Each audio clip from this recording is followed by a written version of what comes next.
much for coming. This has actually been sort of not far off the average attendance. We've averaged about 25 or so per event so far. It's not the sexiest of subjects, and I appreciate that. That's why I really appreciate you coming. But that aside, it's my opinion, and it is just a personal opinion, this is quite possibly the most important subject I've ever picked on to discuss, because it's right here, it's right now. And as you know, if you're familiar with my work, you'll be aware that normally I'm looking at what's coming down the pipe in 5, 10, 20 more years beyond. But here I'm talking about something that is pretty much right on top of us, and that's why I changed my original plan for 2013 and decided that I really had to focus on this particular issue. So what I'm going to do through the evening, and we'll split the evening into two, so I won't keep you sitting around too long so that you can pay even more for an exorbitant beer. We'll take a break about 9 o'clock for about 15 minutes or so, and then the second half will be about an hour plus some time for questions. Okay? And if previous events are anything to go by, then you will go away from this and you will tell other people about it. And hopefully you'll tell them tomorrow, because I'm doing this event in Sheffield tomorrow. And then I think that I'm not really back on the eastern side of the Pennines for the rest of the tour. I'll be the other side over in Manchester. But as you'll see, that this area is perhaps, how should I say, a primary target. And yet very, very few people are aware of it. Because all the media focus has been on Blackpool and the Fylde Peninsula, and a little bit on Sussex, a little bit on Somerset. But it's here, it's right up all the old Eastern Pennines coal seams that I think are the real targets. And it's a case of distract with Blackpool and then keep everyone thinking that it's the Lancashire issue, when in reality this is the real target. And you'll see why as we go through. But what I'm going to do is I'm going to build a bit the bigger picture for you, because I want you to see why it is that this issue has come about at this particular time, and who it is that's driving it. Because once you start to see some of the players involved, it helps to put some of the things in perspective, and maybe some of the things that are a sort of bit inexplicable. But when you see the deeper agenda, it'll fall into place. And why this is so important to us, just to really show you the core issue here.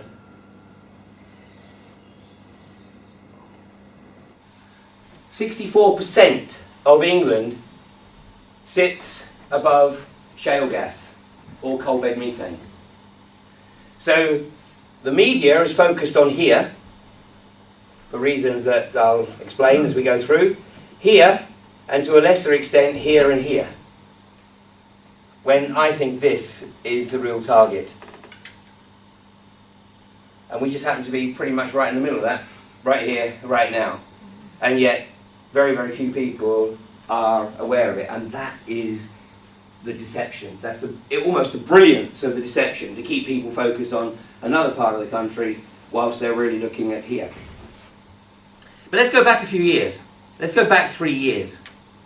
Because 3 years ago, I was focusing on another event. Remember this? The BP Deepwater Horizon disaster. And this was very significant for me for a number of reasons. Not least, the day before, I'd actually put out a newsletter stating that I had a strong sense that something was about to go down, something of great significance. And I had this feeling a couple of times before, and one in 2006 when I was in Chicago, and I've told that story elsewhere, and again in 2009. But this time in 2010, I really sensed that something was going to happen on April the 19th. And April the 19th is very significant in the occult calendar of those who think they're the rightful rulers of this planet. They got a bit ahead of themselves this year. They went with April the 15th instead of April the 19th. But April the 19th/20th is the day of sacrifice by fire, the birthday of Isis. And if we just go back 20 years, we look at the events that occurred on April the 19th/20th over that period. I'm just going to recount a few. Because in 1993, on April the 19th, we had the firestorm at Waco, when some 72 people, mainly women and children, were killed by being burnt because they were in the basement of the David Koresh compound in Waco, Texas, where the Alcohol, Tobacco and Firearms Division had waited specifically for that date, or somebody had made the decision to wait for that date, because there'd been a standoff outside the compound for nearly 2 months. 2 years later, supposedly it was a revenge attack by a lone bombman, a guy called Timothy McVeigh, on the Alfred P. Murrah building in Oklahoma City. Now if you look at the photographic evidence that still exists on the web from that particular date, most of the video footage of the news reports in the immediate aftermath have been removed from the web because they tell a slightly different story than the one for the official version, funnily enough. They talk about unexploded bombs, which is why the first responders weren't permitted to go into the building, because unexploded devices had been uncovered. Well, the Ryder truck bomb that Timothy McVeigh supposedly put outside the building was remarkable, because it appeared to have sucked off the front of the building, thrown it over the top of the truck, and deposited it 300 yards in that direction. When you look at the photographic evidence, you can actually see that what occurred was that the explosive devices were placed on the central support columns and, of course, blew the whole of the front of the building off. But Timothy McVeigh and his Ryder truck bomb were the patsies on this occasion. Roll the clock on to 1999. April the 19th is the day of the Columbine High School massacre. April 20th in 2005 was actually the day of Pope Benedict coming into office. And it was April 20th was Hitler's birthday, and it's the Queen's official birthday.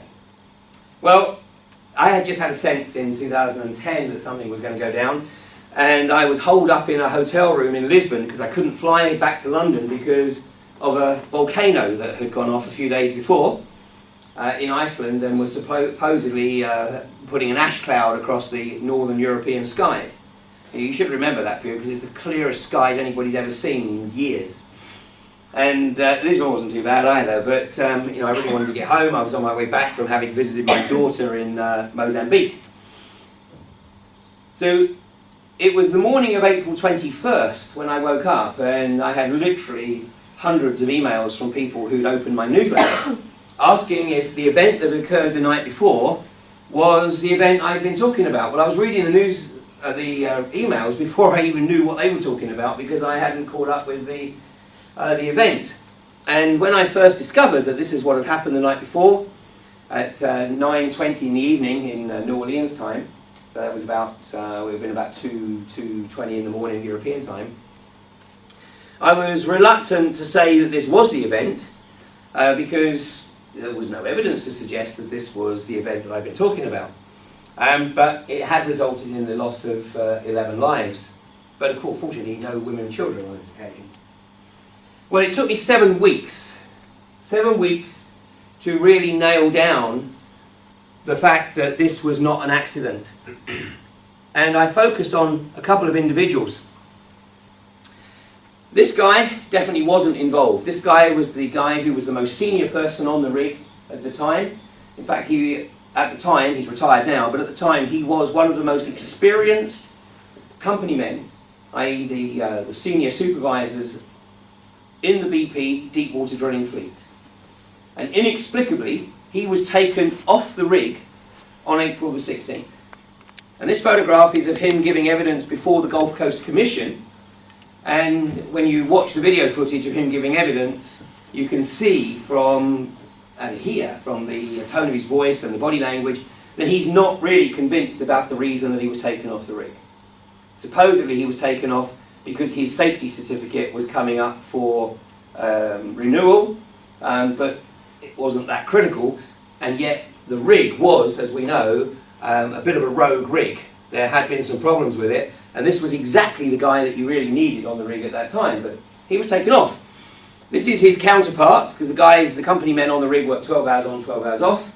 And so this was his counterpart, and he obviously would have deferred to this guy. Well, this guy was replaced by a guy called Bob Kaluza, who was one of the least experienced men in the BP deepwater drilling fleet. And I'm not going to go through the whole saga tonight, but there are at least 3 decisions that he made between his arrival on the rig on April the 16th and the explosion at 9:20 in the evening on April 20th that absolutely defy belief.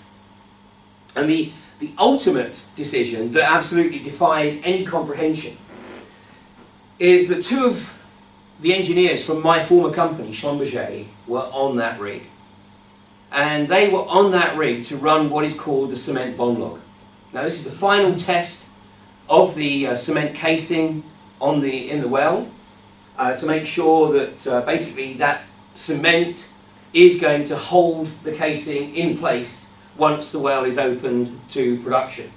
Now, as we now know, there were some problems with the cement, but nonetheless, the Schlumberger engineers were there to ensure that the cement integrity was absolute. And so when they hooked their equipment up and discovered that the well was kicking, which basically means that it was vibrating.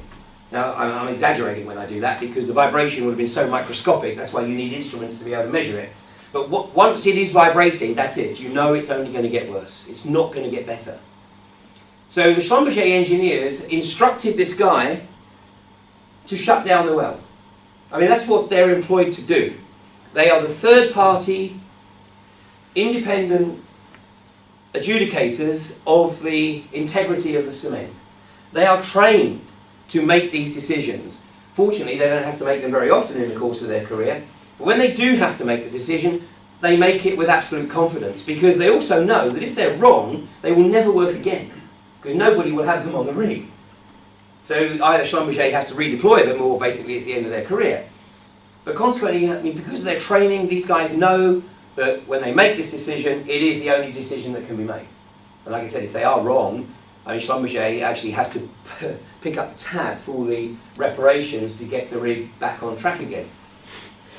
But in this case, Bob Kaluza turned around and said, "Not on my watch."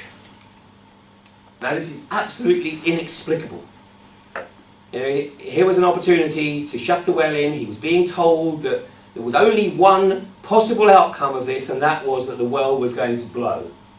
Now he may have felt under some pressure because, believe it or not, there was a whole bunch of senior BP dignitaries on the rig who were there because the rig crew were going to be given a safety award the following day. How ironic is that? Anyway, the bottom line is he didn't shut the well in, and the Schlumberger engineers were totally spooked because they knew what was going to happen. So it's a matter of public record that the Schlumberger engineers called their boss in New Orleans, who immediately understood the magnitude of the situation. And whether or not that Schlumberger boss in New Orleans called BP, we don't know. But what he did do was he chartered a helicopter and had the helicopter flown out to the rig. And it's, like I said, a matter of public record that the Schlumberger engineers were evacuated from the rig at 11 o'clock on the morning of April 20th. 10.5 hours later, the rig blew with the loss of 11 lives. Well, I immediately started to drill through the evidence that was available because, you know, thanks to the web, a lot of people were getting their accounts onto the web. You know, a lot of people who were working on the rig wanting to make sure that everybody knew that they had nothing to do with it. This guy, though, wasn't posting very much at all, but what was very clear was that this guy had some very, very difficult questions that needed to be answered. The problem was that when Obama set up the Gulf Coast Commission, which he instructed the Coast Guard, the US Coast Guard, to chair, the Coast Guard very quickly ran into a problem because this guy pleaded the Fifth Amendment, which is the opportunity under the US Constitution that any individual charged with a crime or suspected of having perpetrated a criminal offence can elect to say nothing on the grounds that anything they do say might actually incriminate them and therefore, you know, they're best remain silent. Well, not only that, but Halliburton refused to identify the cementing engineer that was on the rig, and Schlumberger refused to identify the cementing engineers that were on the rig. So the Coast Guard realised that they were in a bit of a problem here, because it was going to be extremely difficult for them to get to the bottom of what occurred if this guy, the cementing engineer, and the Schlumberger engineers weren't available. It was going to be a bit of a charade. So the Coast Guard went to Washington and they asked the House of Representatives to initiate the process of passing legislation to give the Coast Guard Commission the power of subpoena. Now that means the power to demand that these guys present themselves, demand that Halliburton and Schlumberger present the persons of interest that have been identified, and of course demand that they actually answer any question that the Coast Guard put to them. Well, that should seem like a no-brainer, because obviously it was becoming increasingly apparent that the magnitude of this disaster was enormous.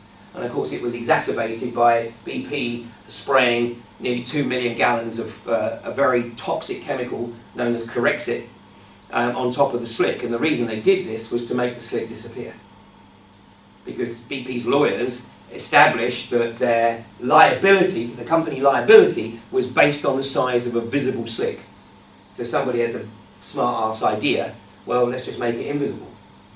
And the chemists came up with Corexit, which increased the toxicity of the spill 11-fold, caused the slick to expand because it did dilute it, but it also caused it to sink, therefore making it invisible. It's perverse, isn't it? It's really perverse.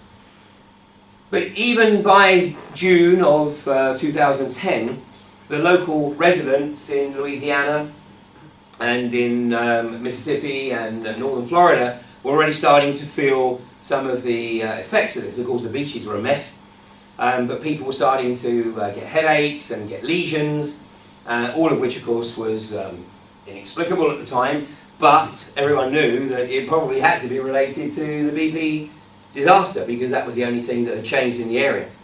So it should have been a no-brainer that this piece of legislation should have whistled through and become law.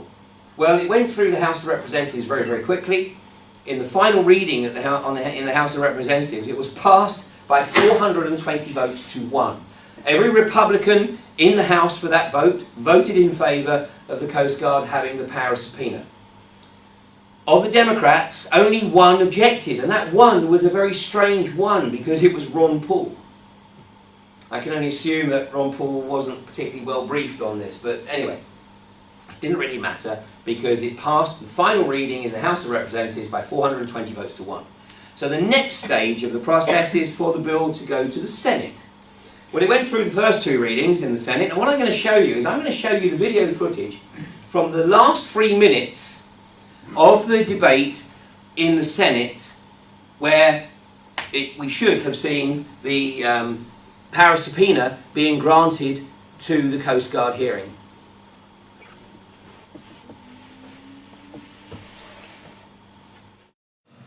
Madam President, I ask unanimous consent that the Judiciary Committee be discharged of S-3462, a bill to provide subpoena power to the National Commission on the British Petroleum Oil Spill in the Gulf of Mexico, and that the Senate then proceed to its consideration. Is there objection? On behalf of other members of the Republican Conference, I object. Objection is heard. Madam President?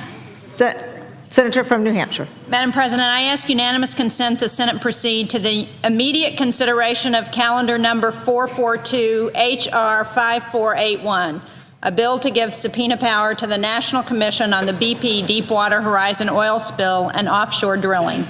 That the bill be read a 3rd time and passed, and the motion to consider be laid upon the table with no intervening action or debate. This is legislation that passed the House 420 to 1.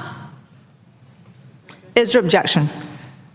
On behalf of other members of the Republican Conference, I object. The objection is heard. Madam President, The Senator from New Hampshire. I don't understand what is so objectionable. In the House, 169 Republicans voted in favor of giving the Presidential Commission subpoena power. They understand how important that is because this commission begins their investigation in the next few weeks. This should not be a partisan issue. I don't understand why my colleagues on the other side of the aisle are turning this into a partisan issue. I find it unbelievable that after everything the people of the Gulf region have endured and that this entire country has witnessed for over 2 months now, that anyone is still standing with the oil company that caused this disaster instead of the victims who are suffering from it. I hope the American people understand that this is a clear contrast between who stands on your side and who stands on the side of special interests. How is it possible that members of this chamber find it difficult when the House of Representatives, in a near unanimous vote, could say that the subpoena powers necessary for the commission to be able to get to the bottom of what happened could pass unanimously there, save for one vote, and yet cannot even proceed here? Cannot even proceed here. This isn't rocket science. It's common sense to most Americans. We need to fully learn the lessons of this disaster with a thorough investigation, not protect oil companies from having their negligence exposed. We need to get answers from BP and Transocean and Halliburton and everyone else, including the federal agencies, not give apologies to them, as I have seen Republicans suggest that we should apologize to BP for making sure that the residents of the Gulf region are held whole. We need to know the truth, and the commission needs subpoena power to get the truth. So who are you protecting? And what are we hiding here? So do you appreciate what it is that you've just witnessed? What you have just seen is prima facie evidence that the US is controlled by the corporations. So it's a corporatocracy, which just so happens to be the definition of fascism. So here was the Senate effectively shutting down the Gulf Coast Commission from being able to get to the bottom of what occurred. Now, I recorded a presentation called BP Population Reduction and the End of an Age in early July of 2010. And when I put that presentation on Amazon, Amazon managed to hide it for nearly 7 months. It wasn't until February of 2011 that it was actually visible on my Amazon shop. And it was many phone calls and many emails before Amazon suddenly decided that there was a technical problem, and it was now resolved and it became visible. But the reason these two guys were in silhouette is because BP had managed to remove every single photograph of these guys from the web. Now I know that the photographs were there because when I was first doing this research in the immediate aftermath of the disaster, the photographs were certainly there. Unfortunately, I didn't actually save them at that time because it never occurred to me that BP would manage to get them all removed. But the good news is that I can now show you the photographs of these guys. Well, a lot happened in the meantime, but if you Google Ian Crane BP, or BP disaster, you will find a whole bunch of websites which claim that I have been served with a $10 million lawsuit. Well, let me just put the record straight. First of all, it's a crock of crap. The lawsuit doesn't exist. But what does exist is about 20 or 30 websites that were created almost overnight, all saying that I and a journalist by the name of Deborah Dupre in the US had been served with this lawsuit. And the specific reference to me was that I had allegedly, illegally recorded a telephone conversation. Well, here's the actual facts. I did record a telephone conversation. But I'm not stupid enough to contravene Florida law. So there was a particular individual who I wanted to speak to, and I sent him an email asking him to call me. And I was actually quite surprised when he did call me. But when he called me and I answered the phone, I told him that I wasn't available to speak to him at that particular moment and that I would have to call him back in about 20 minutes. Had I recorded the conversation when he called me, the call would have been covered by Florida law, in which case it would indeed have been illegal to record that telephone conversation without his express permission. But when I called him back, the call was covered by UK law. And in the UK, it is not illegal to record a telephone conversation without the other party's permission, but it is illegal to share that recording with anybody else without the other party's permission, unless the other party is a judge. Well, the whole point of these massive emails being put on the web was to literally ensure that anybody Googling Ian Crane BP would immediately see that I'd been served with a $10 million lawsuit, and therefore to marginalise anything that I was putting out on the subject. And the purpose of that was because the particular individual concerned absolutely wanted to make sure that that phone call did not go into the public domain. So funnily enough, I have some very, very deep concerns and suspicions about that particular individual and what he was doing in the Gulf Coast in the immediate aftermath of the Deepwater Horizon disaster. My suspicion is that he was not necessarily directly on the payroll of BP, but probably through various agencies, and his role was to make sure that anyone getting a bit too close to the truth was effectively derailed. In the BP accounts for the post-Deepwater Horizon period, there's a line in those accounts which actually says behavioural adjustment payments, of which $52 million has been paid out. Well, this is hush money. A lot of that money has been paid to universities around the Gulf Coast to make sure that all the faculties in those universities do not take a specific interest in BP or in the Deepwater Horizon disaster. Because the funding that BP offer obviously is tied with clauses that ensure that they don't actually make any negative comment about BP's activities in the Gulf of Mexico. For individuals, if an individual started to speak to the press or get YouTube videos out talking about their particular experiences, then they'd get a visit from BP, and basically it was, how much? How much do you want? And with the money, and not everyone took it, that's for sure, but with the money you signed a clause basically stating that you would not in any way, shape or form criticise BP. This is behavioural adjustment payments. Now remember that, because we're going to see the British version of behavioural adjustment payments a bit later on tonight. Well, the reason that I'm able to show these photographs is thanks to the work of literally a very small number of Gulf Coast activists and a journalist by the name of Deborah Dupre, who actually appreciated the significance of this guy. And so the evidence, if you like, that I and the other Gulf Coast researchers had accumulated, the journalist helped us to ensure that that information got to the appropriate attorneys in the US who were actually representing people who were initiating claims against Kaluza. And in the end, it was actually picked up by the Attorney General's office in Washington. And these two guys have now been served. In fact, last November, they were indicted on 11 counts of involuntary manslaughter.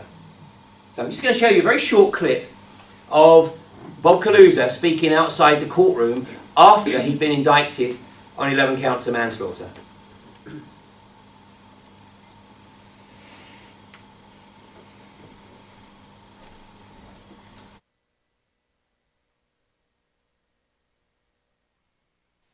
Sean Clark, and with me are Bob Kaluza and David Gerger. Thank you all for being here, and the first thing that we would like is Bob would like to say a few words to you. I think I think about the tragedy of the Deepwater Horizon every day. But I did not cause this tragedy.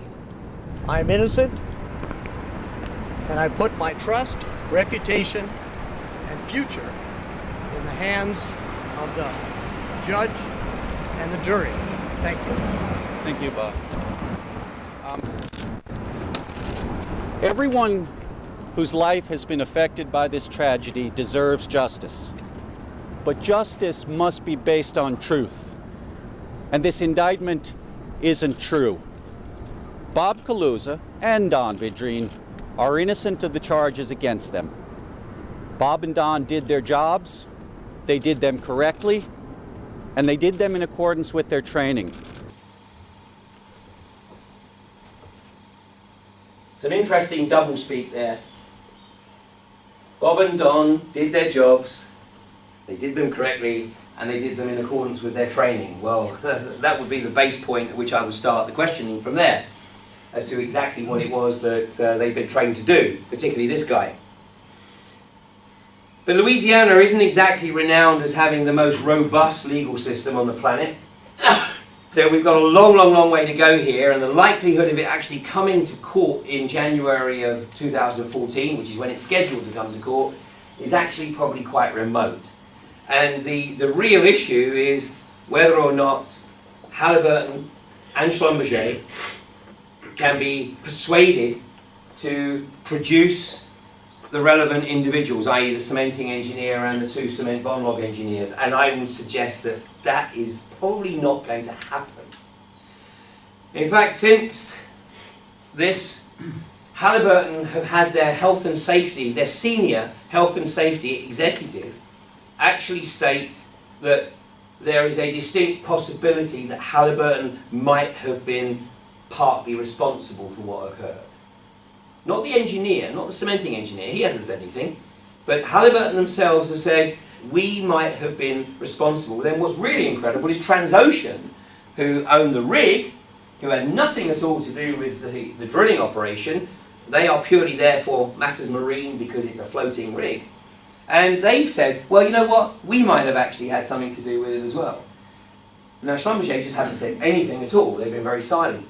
So why do these companies now stand up and say, well, we might have had something to do with it, when in reality, I know they didn't? Exactly. It's this, it's protecting revenue. BP, in the space of barely 15 years, went from being a second-rate national oil company, known as British Petroleum, to BP and becoming the 6th largest oil company on the planet. And Halliburton, Transocean and Schlumberger are reliant on BP for a very significant chunk of their global revenues. So what they've done, by putting their hands up voluntarily and saying, well, we might have been a little bit responsible, is they've helped to mitigate the BP liability. And of course what they've done is they've also made sure that they've got BP over the proverbial barrel, so that they can pretty much guarantee that their revenues from BP are going to be protected. They will get preferential treatment in any bidding process. So this is the corporations just closing ranks. That's the way the global corporatocracy works.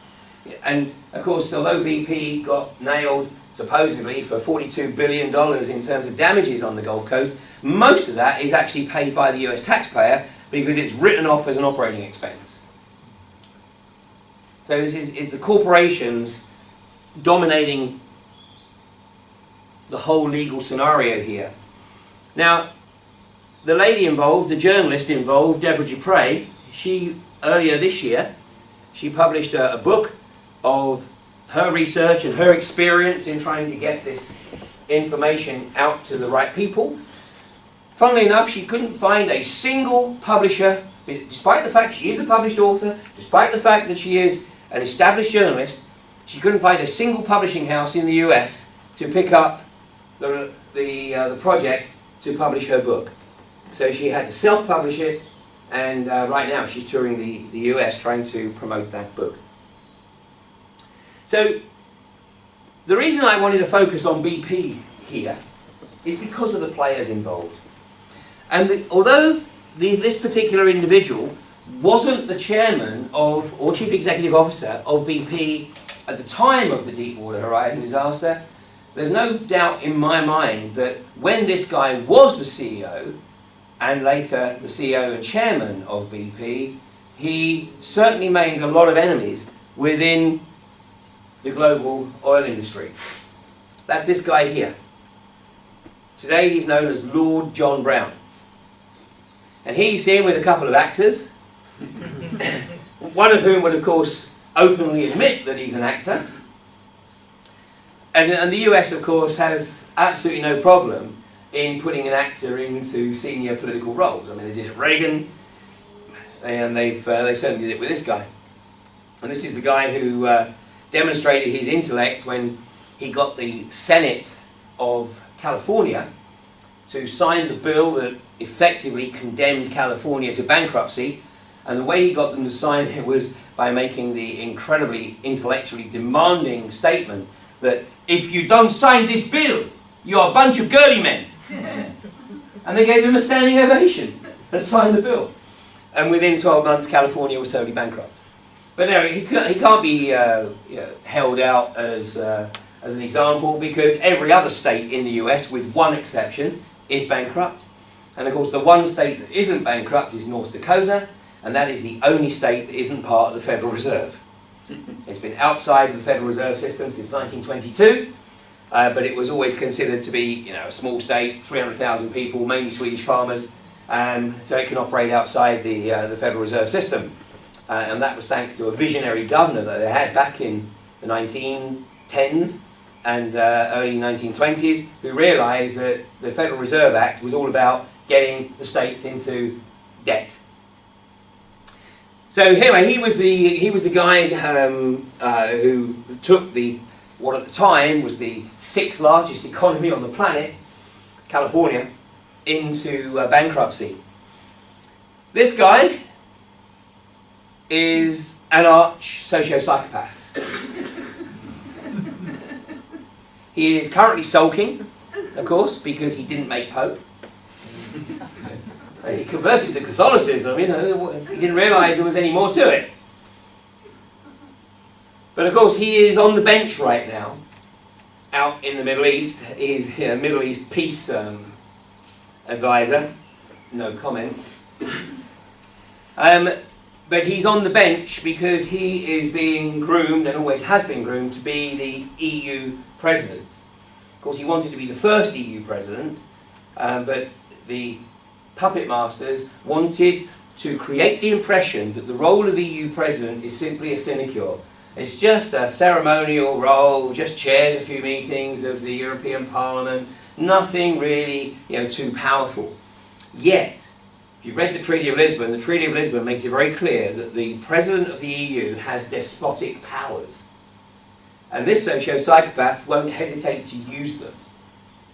And in fact, I only need to give you one account to really put this guy's mental state into perspective. And you won't find this interview on YouTube, because anytime anybody tries to put it up, it gets taken down immediately.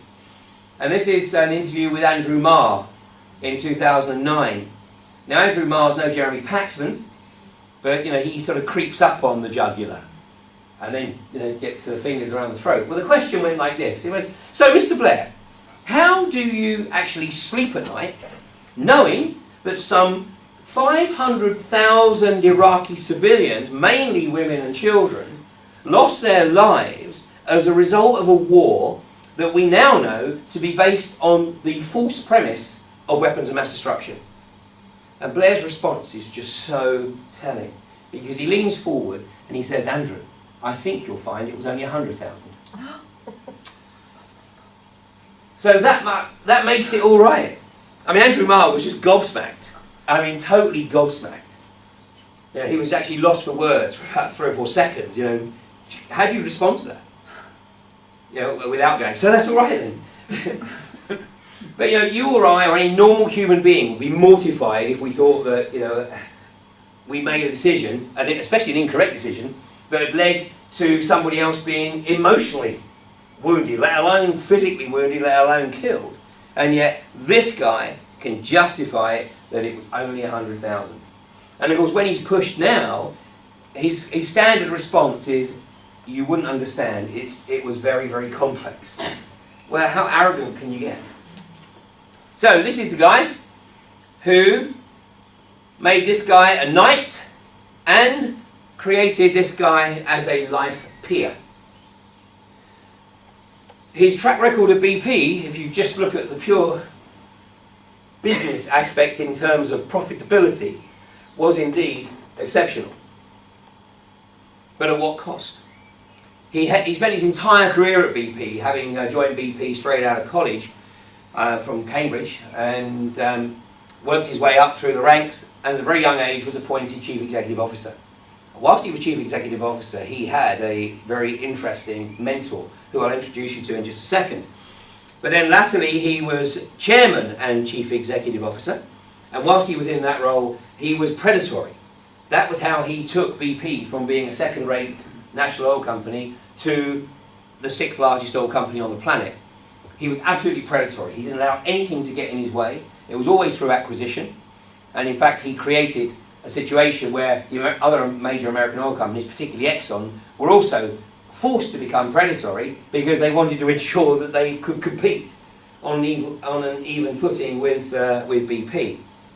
So consequently, I think that there was an element of targeting BP for the BP Deepwater Horizon disaster as a way of getting back at this guy's predatory approach in terms of buying up American oil companies such as Amoco and Arco, and dominating the North Slope of Alaska.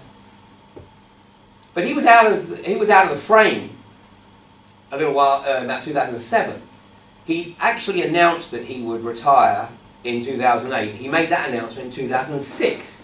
And what forced him to make that announcement was that although he was lauded over by the business media, here we go, the Forbes magazine, BP Amoco, the hottest prospect in the oil patch, but there were others who weren't quite so keen on him, particularly those that had an interest in health and the safety and the environment. Because this guy's mantra was profit before all else. An example of this is when BP took over the companies working on the North Slope of Alaska. And the American companies prided themselves on basically doing everything that they could to protect the pristine condition of the Arctic tundra. Because they knew that they had a responsibility. They accepted that responsibility. And they accepted that there was a cost associated with that responsibility. But when those companies were acquired by BP, BP took out all expenses that weren't directly associated with revenue generation, which led to major incidents, oil spills, particularly with the Trans-Alaskan pipeline. There were numerous spills during BP's tenure, primarily because maintenance had been cut. Well, the final straw was an explosion at a Texas refinery, which led to the loss of 15 lives. And then there were calls for this guy basically to resign and to be accountable for this appalling safety record and this appalling maintenance record under his tenure. Well, this guy has more Teflon on his skin than even Tony. And there was no sign of any legal proceedings being initiated. But he did not realise that he was starting to be under some pressure. So he announced that he would retire in 2006, but that he would retire in 2008. And a guy called Tony Hayward was lined up to be his successor. Of course, Tony Hayward was the guy who was found seriously lacking in his abilities to handle the fallout of the Deepwater Horizon disaster. But this guy, something else led to his downfall. It wasn't his mercenary, cavalier attitude in the boardroom. It was his personal life that led to his downfall. Because one of the Sunday newspapers, the Mail on Sunday, published an article in early 2007 stating that Lord John Brown was gay, which was probably the worst kept secret in the oil industry anyway, but so what? But the allegation here in the Mail on Sunday was that he was using BP funds, he was effectively claiming expenses to finance his gay lover's lifestyle. Well, the other allegation made by the Mail on Sunday was that he had actually met his gay lover on a gay dating website known as Booted and Suited. Now, he didn't challenge the the allegation over his sexuality. Smart move. But what he did do was he challenged the fact that he was financing his gay lover's lifestyle through BP expenses, and he also challenged the veracity of the claim that he had met his partner through a gay dating website. And he actually initiated legal proceedings against the Mail on Sunday. Well, the Mail on Sunday, like any newspaper, ain't going to run stories like that unless they are 200% sure of their facts. So when John Brown went before the High Court and stated categorically, on oath, that he had not met his gay lover on a website, he had met him whilst jogging in a South London park. And then the Mail on Sunday basically sort of fed his legal team bit by bit. They didn't let it all go out at once. They wanted to see how far this guy was prepared to go in terms of committing perjury. So for 2 weeks, this guy, on oath, lied before the High Court judge, stating categorically that it was an outright lie that he had met his partner on a gay website. Well, eventually, of course, the Mail on Sunday released the silver bullet, and he could no longer deny it. There was irrefutable evidence. And then he held his hand up and he said, maybe I was mistaken. And then he claims that he was doing it to protect BP. Well, it of course did accelerate his departure from BP, and there were calls, obviously not least by the Mail on Sunday, for him to be charged with perjury. But no court case was ever initiated. So I'm sure there was some kind of settlement outside of court, but anybody else who lied before a High Court judge for 2 weeks would have been charged with perjury, and of course it's an open and shut case. But here, nothing. Lord John Brown escapes that. So here we've got a guy who, in his tenure at the helm of BP, had been predatory in terms of acquisition, but he'd been mercenary and cavalier in terms of the way he ran these businesses by promoting this mantra of profit above all else. So having left BP under a cloud, obviously because of the revelations in the Mail on Sunday and the subsequent 2 weeks of perjury, the guy then sat on the bench making megabucks as a consultant. Well, he re-emerges 2 years later, or nearly 3 years later, when David Cameron comes into office, because David Cameron appoints him to a government position. Now this is almost sort of like US presidential appointment. In the US, the president of the country has the authority to appoint whomever he so wishes around him in the various offices. They don't have to have had any experience in politics whatsoever. I mean, in most cases they do, but they don't have to. If he wants to bring somebody in from the corporate world or from the military, he can do so. In the UK, our tradition is that the people on the cabinet are at least elected. They are elected individuals, and okay, you can argue that that somewhat restricts the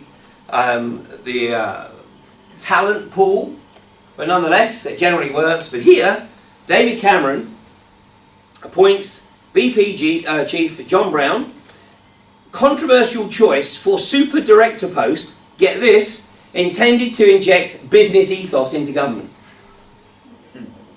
Business ethos. From a guy whose corporate record left a body count that even might make the Clintons blush, and of course questions over not only his personal life, no real issue there perhaps, but the fact that his integrity has to be called into question because the guy clearly does not respect the legal process and certainly doesn't respect the oath of truth. Well, it gets better. The fracking industry, the shale gas extraction in this country, had been on hold since May of 2011. The reason being was because in England, 2 wells had been drilled, 2 exploratory wells into the shale gas in the Bowland Shale on the Fylde Peninsula in Lancashire, on the outskirts of Blackpool. And these 2 wells had been fracked. Now, I'm going to explain the fracking process in a second. I can assure you at the end of the evening, you will know more about fracking than almost anyone sitting in the House of Commons. And I know that because well, not everyone, I haven't spoken to everyone, but those that I have looked at their websites, it's very clear that they have no clue other than what they've been told to spiel out. But those 2 wells that were fracked on the Fylde Peninsula in early 2011, in both cases they resulted in seismic events, i.e. small earthquakes. Now the first one was about 1.5 on the Richter scale, and that occurred on April the 1st, 2011. And a lot of people thought that it was, when they read it in the local paper, that it was just a delayed April Fool's joke. Well, the second one was a little stronger. It was 2.3 on the Richter scale, and that occurred in the middle of May. And the only things that had happened in the area to possibly cause this was the 2 frack jobs run by Quadrilla. So an immediate moratorium was put on the process of drilling and fracking, pending further investigation, because this was something that was going to be unleashed on a much larger scale. And 2 exploratory wells, 2 earthquakes, might have some significant ramifications. Well, I must confess that I actually took my eye off the ball a bit after that, because I thought, well, that's great, we've had 2 earthquakes, that's it, it's done, it's dusted. Well, in November of last year, this guy goes to the media and states that he will do everything in his power to ensure that Britain is at the centre of the shale gas revolution. So this guy's not an elected representative of the government. There's a moratorium in place at the time. But here's the guy who's the business ethos advisor, standing up and saying basically that he is going to do everything he possibly can to ensure that Britain is at the heart of the shale gas revolution. And then 1 month later, on December the 14th, David Cameron announces that the moratorium is lifted, and basically looking at the various regulations they need to put in place, but bottom line is Britain is going to participate in the shale gas revolution. Well, the company that was responsible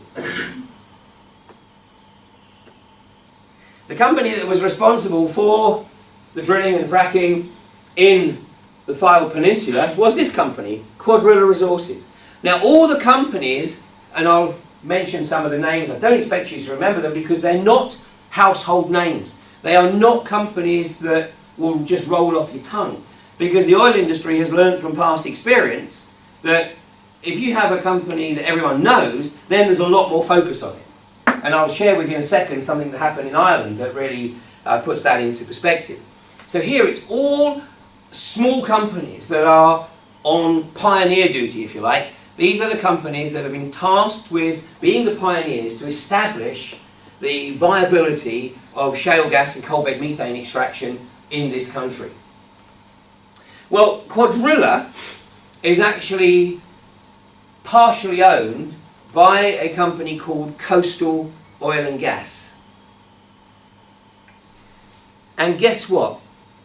This guy is the chairman of Coastal Oil and Gas. So here, talk about business ethos.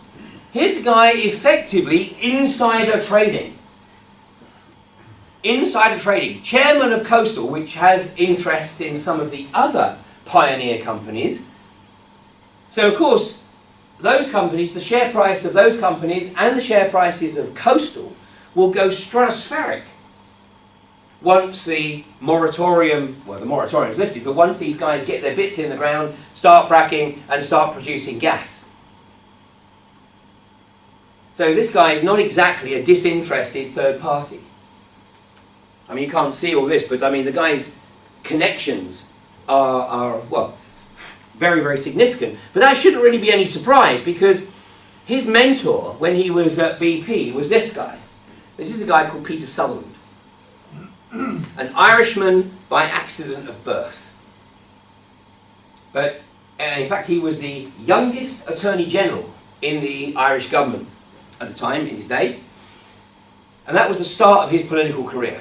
Now, the role of Attorney General is to make sure that the government of the day upholds the law and respects the Constitution. But this guy was clearly in that job to learn how to undermine the Irish Constitution. And when this guy was interviewed by the BBC last year in June, he stated categorically that his vision is the abolition and eradication of the nation state and of a world governed by the corporations. He makes no secret about it at all. Well, this guy's connectivity is very significant. Let me just introduce you to a few of his connections. There was the youngest Attorney General. After he left the Irish government, he went to Europe, to Brussels, and became an unelected EU Commissioner. Whilst he was in the role of EU Commissioner, he chaired the GATT talks. Now, he was still in his mid-40s at the time, which the GATT talks was the General Agreement on Trade Tariffs. And immediately after that, he was appointed to the World Trade Organization. In fact, he was the founding Director General of the World Trade Organization in 1994. He's also been chairman of Allied Irish Banks. He's not only a member of the Trilateral Commission, which is, of course, the Rockefeller global think tank. He is the chairman of the European branch of the Trilateral Commission. Former chairman of BP. He was on the board of Royal Bank of Scotland when it collapsed. In fact, it was this guy who, when he was chairing the Remuneration Committee for Royal Bank of Scotland, it was this guy who was literally proposing the outrageous packages that Fred Goodwin was getting whilst he was effectively asleep at the wheel and the bank was collapsing. When the bank was taken into public ownership, when it collapsed, of course Peter Southern was asked to leave the board, but he took a fairly chunky payoff at the same time. And he's also been chairman of Goldman Sachs International. Now that's just some of the connections of this guy. But let me show you another chart. You're not going to be able to read this, but you're going to get the picture. You're going to get the idea here. And you can find this on the web, and if you want to sort of explore it, you just need to sort of keep running your screen around it. But what this is every member of the Bilderberger meeting in 2009. And here is Peter Sutherland.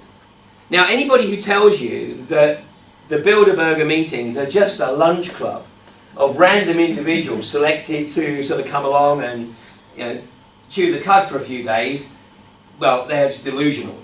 I mean, this here shows you the incestuous connectivity of all of the people that attend the Bilderberger meetings.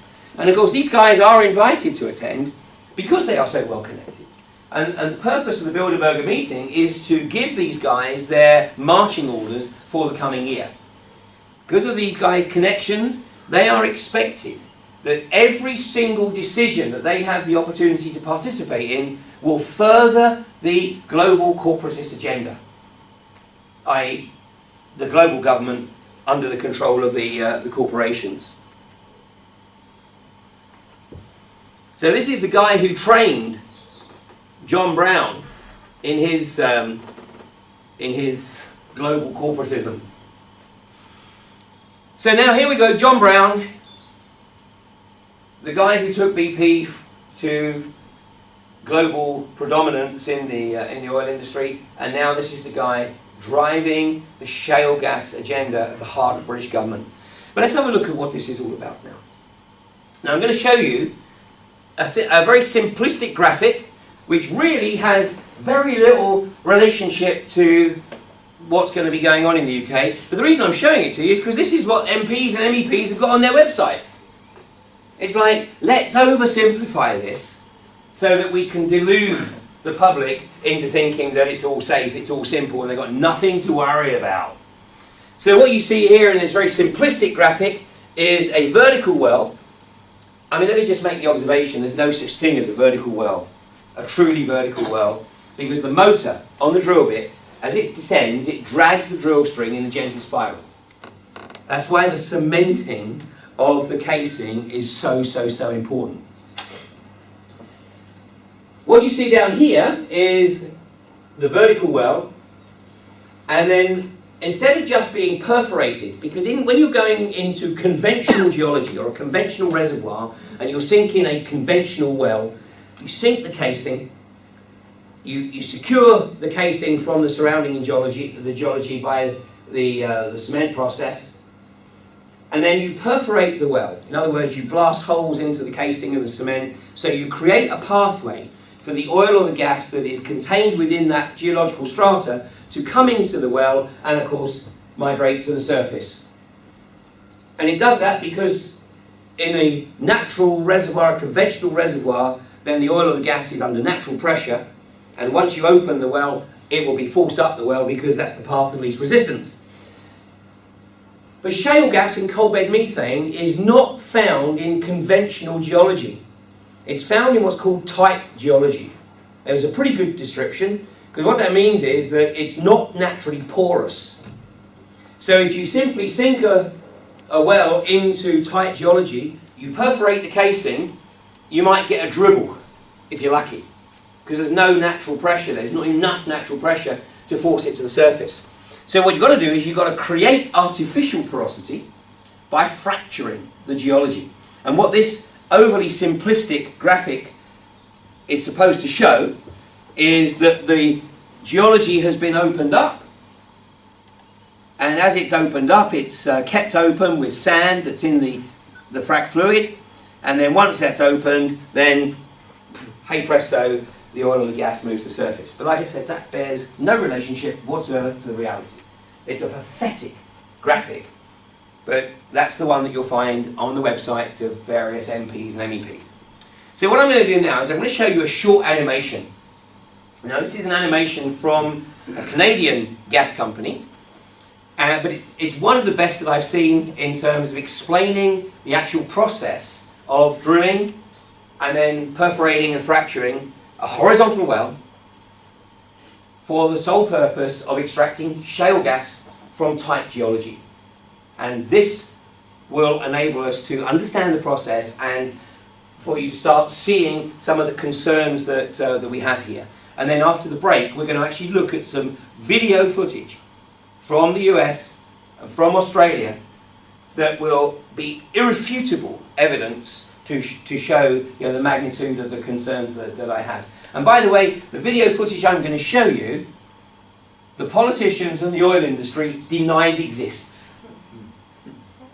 This is the only way they can deal with it. It's called institutional denial.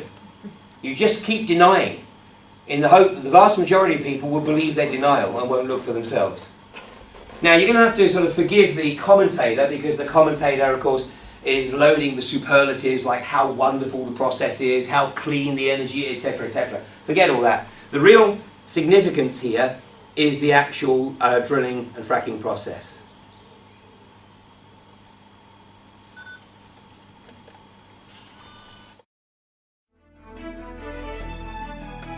Natural gas from the Utica Shale is a clean and efficient energy source that is abundant in the St. Lawrence lowlands of Quebec.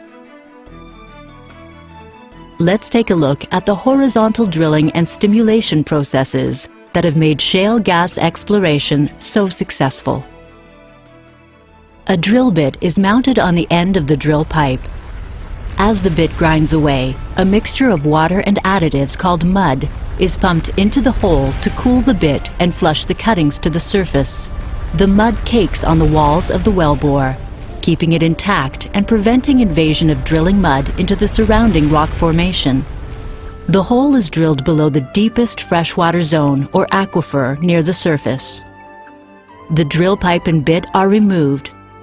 Surface casing is then inserted into the drilled hole to isolate the freshwater aquifers. Once cemented, it serves as a foundation for the blowout preventer, a safety device that connects the rig to the well bore. Cement is pumped down the casing and out through the opening of the shoe at the bottom of the casing. It is then forced up between the casing and the hole, permanently sealing off the well bore from the fresh water. Once the blowout preventers are installed, The pipe and bit are lowered back down the hole to drill through the plug and cement and continue the vertical section of the well to approximately 300 meters above the planned horizontal leg. This depth is called the kickoff point, where the curve will begin so that the horizontal section can be drilled. Up to this point, the process is the same as drilling a vertical well. Again, the pipe and bit are pulled out of the hole, and a downhole drilling motor with measurement while drilling instruments is lowered back into the hole to begin the angle building process. The distance to make the curve from the kickoff point to where the well bore becomes horizontal is typically just under 300 meters. Once the curve is completed, drilling begins on the well's horizontal section called the lateral. The pipe used to drill the well measures 9 meters in length, and each length weighs approximately 224 kilograms. It takes over 350 pieces of pipe, weighing nearly 79 tons, to drill a 3,200-meter well.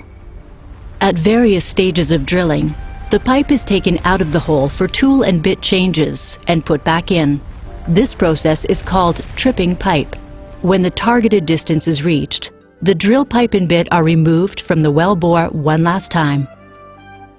Production casing is now inserted into the full length of the well bore.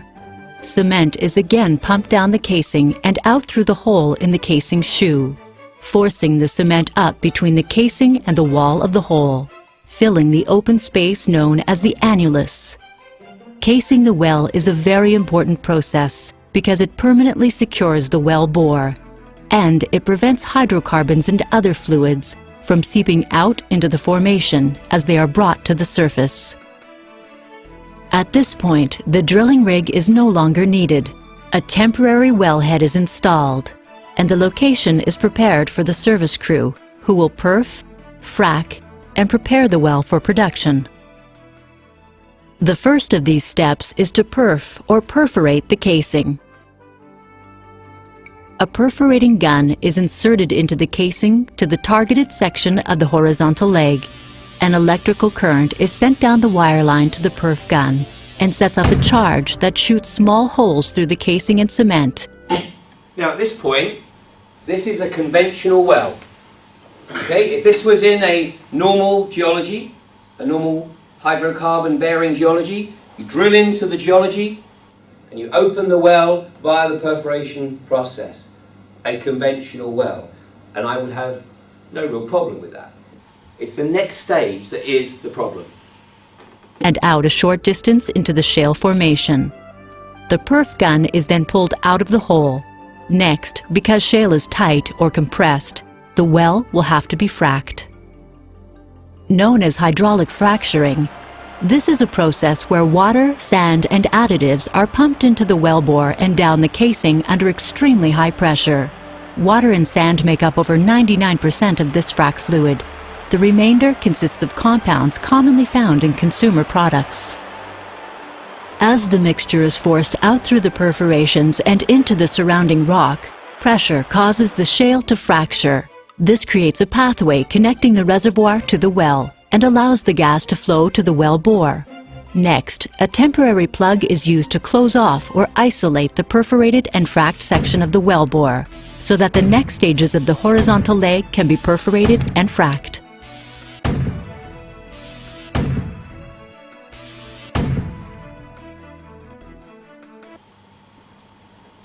Now, in this wonderful animation, what we've seen here is the perfect frac job. Because what we've seen here is the frac fluid literally fractures just this strata of geology. And the fractures stop very nicely and conveniently just before the edge of this particular geological strata. So in this illustration, if this occurred in reality, it should be reasonable to assume that 100% of what you've pumped down the hole should be recoverable, plus of course the debris from the fractures here. But now let's put a few things in perspective, because in the first instance, no geologist, no petroleum engineer and no chemist can absolutely guarantee how much of the geology is going to actually be fractured. Consequently, it's actually considered to be an outstanding frac job if 50% of what is pumped down the hole is recovered. But let's start putting a few things into perspective here. Anyone got any idea how much water it takes to run a drilling and frac job? Yep, millions. Millions of gallons. In fact, there was a record set in Michigan a few weeks ago where a single well to be drilled and fractured took 21 million gallons of water. They're going to frack another one in a few weeks close by that's going to take 16 million gallons of water. But the average is about 4 million. But let's assume that the wells here are going to be less than demand and consume less than the average. So let's assume that they require 2 million gallons of water. But what you've seen here is a single horizontal section. The reality is that from each vertical section, there will probably be 8 horizontal sections going off of that. So we are looking at potentially 16 million gallons of water being consumed into the well, of which only a half would be recoverable. But once it is converted into a frac fluid, it's no longer water. Although the oil industry loosely calls it water, or water rich is actually the term they use, water rich, but that's like saying rat poison is sugar rich. In the commentary you heard that the frac fluid is 99.5% water and sand. The reality is it's more likely 95% water and sand and 5% additives. And the commentator also said the additives are just normal products found in domestic products. Well, you know, paint thinner is a domestic product. Paint thinners contain xylenes. Xylenes are illegal to be put down the drain. So in other words, if you're using paint thinner in the house, it is illegal to pour the paint thinner down the drain because the breakdown of xylenes is nigh on impossible. It just takes thousands of years. So it's illegal, yet it's a normal household product. So this is how they use the language to obfuscate, to deceive, to keep people thinking that there's nothing to worry about. Now let's again put it in perspective. It's 5%. 5% of 2 million gallons. 5% of 2 million gallons? I think it's about 100,000. 100,000 gallons of additive. So we're not talking a beaker full, we're talking a significant chunk. Now, in the US, they are draining the Great Lakes. They are using the water out of the Great Lakes because to frack, you must use fresh water. You cannot use salt water because the salt is abrasive and it creates friction. And obviously, one of the nicknames for a frac fluid is slip water because you want to be able to pump it downhole without any loss of pressure. You want as much pressure at the bottom as you're pumping at the top. So it has to be fresh water. In Australia, they are sucking the Great Artesian Basin dry. The Great Artesian Basin is estimated to need 85 billion gallons of water a year just to naturally replenish. But the Australian government has authorised the extraction companies, the gas companies and the mining companies, to remove 500 billion gallons of water a year from the Great Artesian Basin. That is 6 times the amount that it needs to naturally replenish. So in the US they have the Great Lakes and they have the Great Rivers. And of course they have a very thinly, densely populated country compared to the UK. The same with Australia. They have the Great Artesian Basin, but it's also a very thinly populated country, apart from obviously the city areas. This country is not thinly populated. To put it in perspective, Colorado, which is right at the forefront of the shale gas industry in the US, Colorado is just a little bit more than twice the size of England. Yet it has a population of 1/10 that of England. So England is 20 times more densely populated than Colorado. And we're going to look at some of the effects of fracking industry on that thinly populated population in Colorado and also in northern New Mexico. The other critical issue here, and I'm going to share with you one of the outrageous pieces of obfuscation that was presented at a public meeting in Bath by the Chief Executive Officer of one of the pioneer companies, UK Methane, which has as one of its owners Coastal Oil and Gas, whose chairman is Lord John Brown. The chairman of UK Methane, which is a Bridgend-based company in South Wales, is a Welshman by the name of Gerwyn Llewellyn-Williams. And in the public meeting in Bath, he made this observation. He said, yeah, you know, I hear all the concerns about the water consumption in the fracking process, but for each frack job, we're not using any more water than it takes to water a golf course for a month. But he's missing a key element here. You know, I lived in Dubai when they were building the amazing Emirates golf course, literally out of the desert.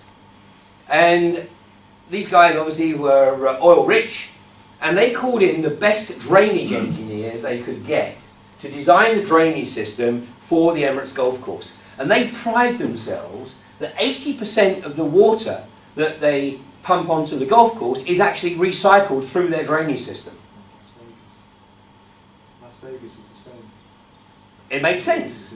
Yeah, it makes sense, especially in a desert area. The issue with the frac fluid is that once you've mixed those chemicals with it, it's lost to the system. It's gone. So, you know, when we think about how we normally use water, you know, even when we're drinking it, it's never lost to the system, one way or another. Even with their industrial processes, every effort is made to purify the water and return it to the system. With the frac fluids, much more difficult. You know, in the US, they've used a horrendous system called evaporation pits, which is literally lifting the produced water, it's called, another misnomer, the produced water, the used frac fluid, and pumping it into a plastic-lined pit right next door to the well. And then what they do is they put a pump motor in the middle of the pit to create like a spray. You think, oh, that's nice, a fountain. But the purpose of the spray is to accelerate the evaporation process. And when you look at the health impacts of the people that live downwind of those evap pits, it ain't a pretty sight. Now, in Europe, if they actually start fracking, they're not going to use evap pits. So when I met with the Quadrilla management team on the 1st of February of this year, and I asked the Chief Executive Officer what the plan was for the produced water, he basically said, we're still working on it. The short-term plan is to put the produced water into double-skinned tanks whilst they think about it.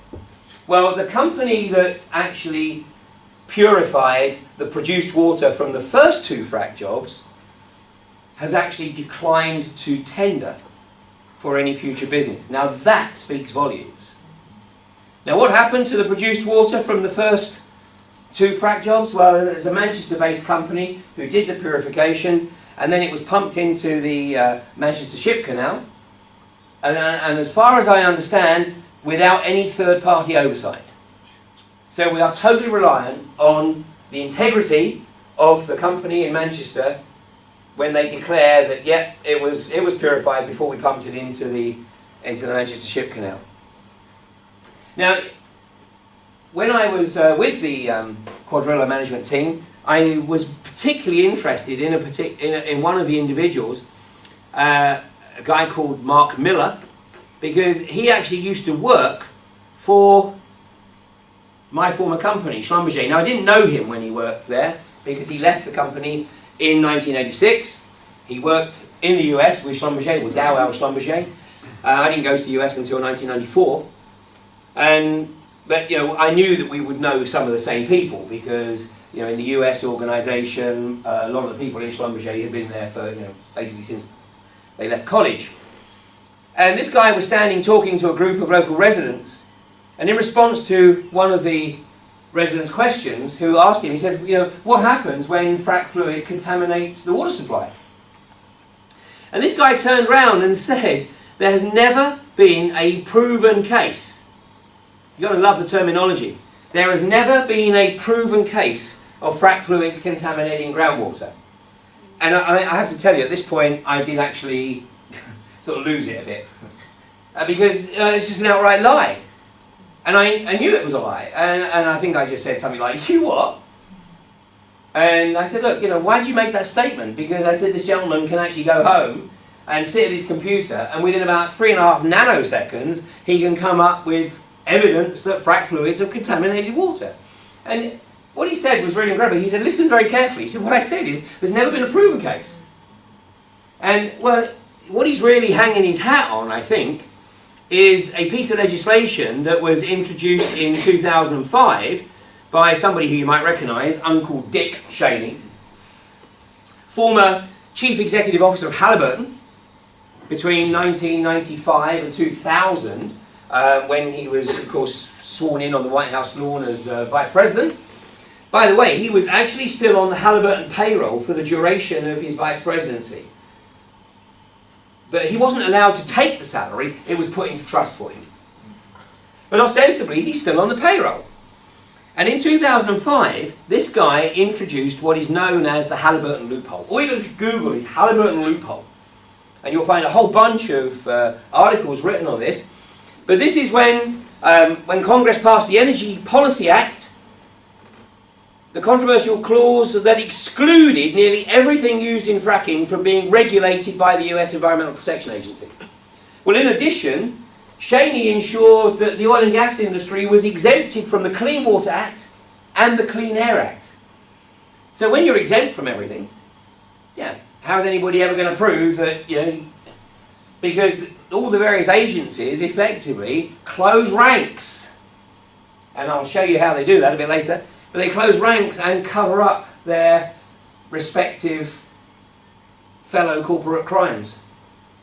It is truly, truly outrageous. And forgive me, you know, when Mark Miller says, oh, but you know, you don't worry, because this is Europe, this is England. Yeah, the regulatory bodies in England are much more stringent than in the US. Well, first of all, we don't really have any regulatory bodies yet. They're being set up because we now have the Department of Energy, Climate Change, and Unconventional Gas and Oil. So the Department of, or the Office of Unconventional Gas and Oil is really just sort of starting to find its feet. But can anybody remember the last time that the water supply in this country was accidentally polluted? Yes, it was, absolutely. Do you remember when it was? Very good, it's 1988. 1988, and what happened at Camelford in Cornwall was that a tanker driver was delivering a tanker load of concentrated aluminium sulfate, which I think is used to deal with algae in the water supply. Anyway, it's used in the water supply in absolutely microscopic quantities. I mean, 20,000 gallons would last you for years. Anyway, this guy was delivering this tanker load. When he turned up at the pumping station in Camelford, it was unmanned. So he phoned the local office of South West Water, or whatever it was they were called at the time, and they told him where to find the key, which was under a rock by the gate.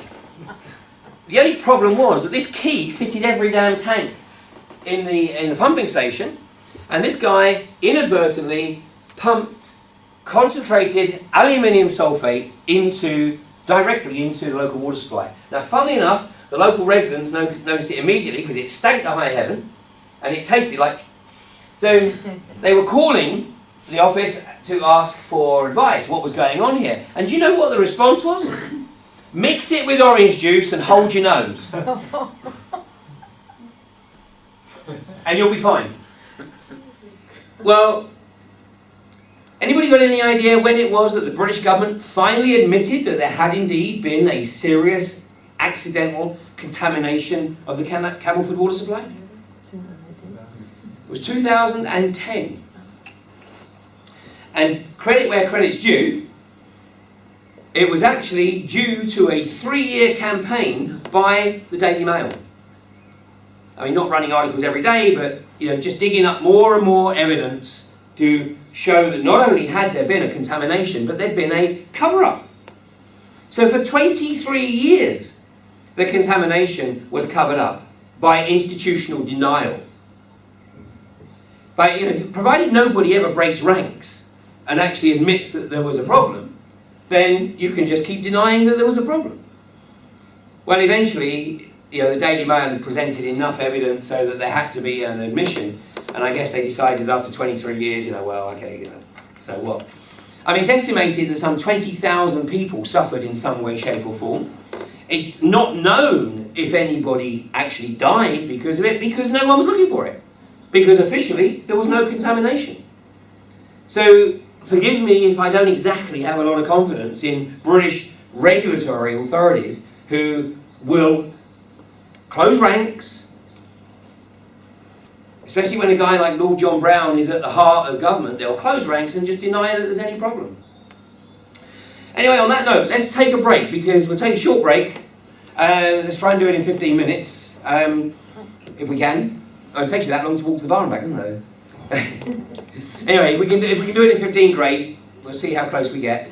And then when we come back, we're actually going to start to take a look at the effects caused by fracking and the issues of 50% of the frack fluid actually disappearing into the geology. And we'll look at what the damage that 50% can do and the effects that can come from it.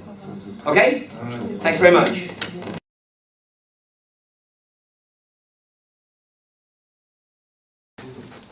We're going to show you some actual footage from Australia. Now, none of the footage I'm going to show you from Australia is older than November 25th last year. And the reason that Australia is important is because the area that's been fracked in Australia, which is really northern New South Wales, southern Queensland, has only been fracked for the last 2.5, 3 years. So this is what happens in a relatively short space of time. When we start to look at the US, it's been going on for closer to 2 decades. But the reason Australia is so significant is because this has happened so quickly. Now, the guy that you're going to see in the video is a guy called Brian Monk. Now, 3 years ago, this guy, by his own admission, was your archetypal average Aussie. He was just interested in a chilled life. Crack a tube of Foster's, throw a shrimp on the barbie, and he bought 5,000 acres in southern Queensland with a view that he and his son were going to start farming it, and then basically his son was going to manage it, and he was going to just live a life of relaxed luxury.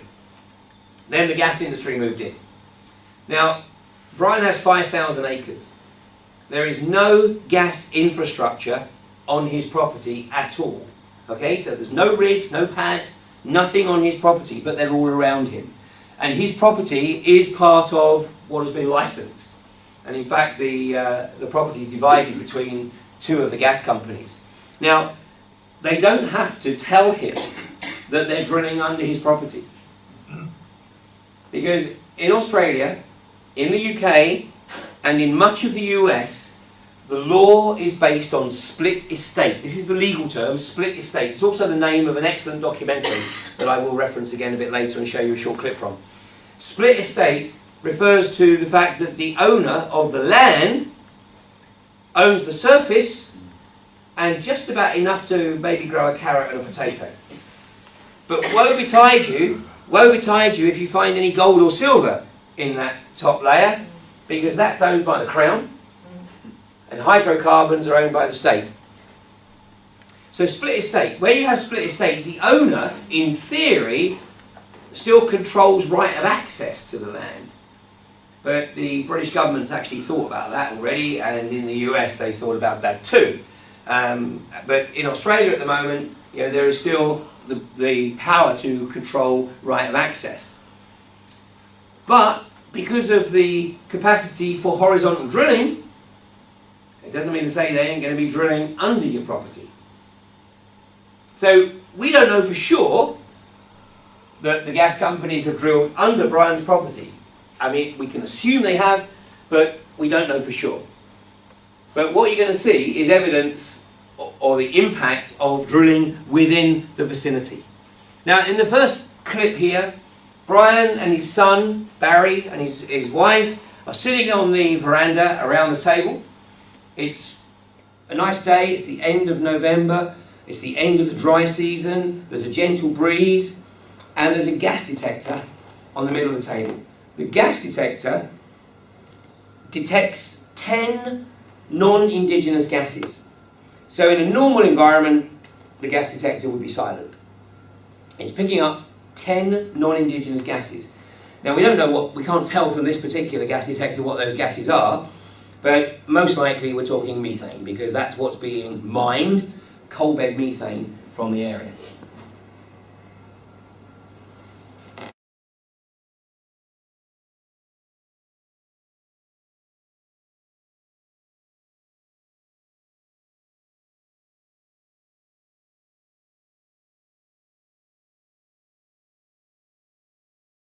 No comment. 10 gases. That's unbelievable. That is actually scary. That's.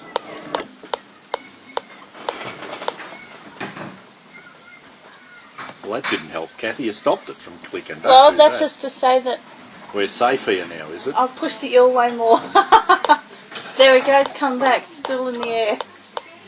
I'm just sort of trying to press fresh air through it. Well, not from cow farts. Koala farts. Not So koala is farts. this methane cow breaths. only? No. 10 gases. No comment. Is there a list no of comment. 10 gases? That's unbelievable. In the next clip, Brian and his son have moved about 100 yards away from the house. Like I said, it's the end of the dry season, so the ground is really hard baked. Okay, so just take a look at what happens when they break the surface. Against it, no reading. We've got a bit of a breeze blowing today. Okay, bring in the workforce.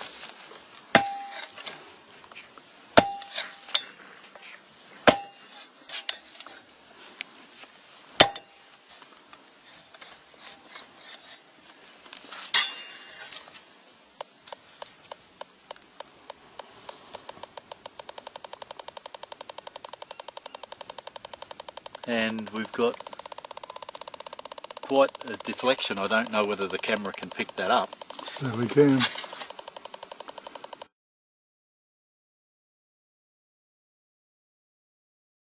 So what's happened is that the fracking process has opened up the tight geology, and because the frac fluid is aggressive, that 50% of the frac fluid that's lost down the hole just keeps on going. It just keeps looking for the path of least resistance. And of course it's aggressive, it's got acids in it, it's deliberately designed to eat away at the rock. So it'll just keep on going until it finds, well, the path of least resistance. And eventually either ends up in the water table, or it just sort of percolates through into geology that has a natural porosity, and then the gas will start to migrate to the surface. And of course we're talking an odourless gas. That's why the miners used to take canaries down the pits before the daily safety lamp was invented. When the canary started to get agitated, that was the time to turn and go in the other direction. And if the canary did an impersonation of a Norwegian blue, it's time to hightail it out of there. The next clip is Brian and his son driving down to a well located just outside a community called Tara. They've got the AC, the air conditioning off in the car, so they've just got the vents open and it's just the natural air, the outside air, coming into the vehicle as they drive down. And the gas detector is sitting on the dashboard.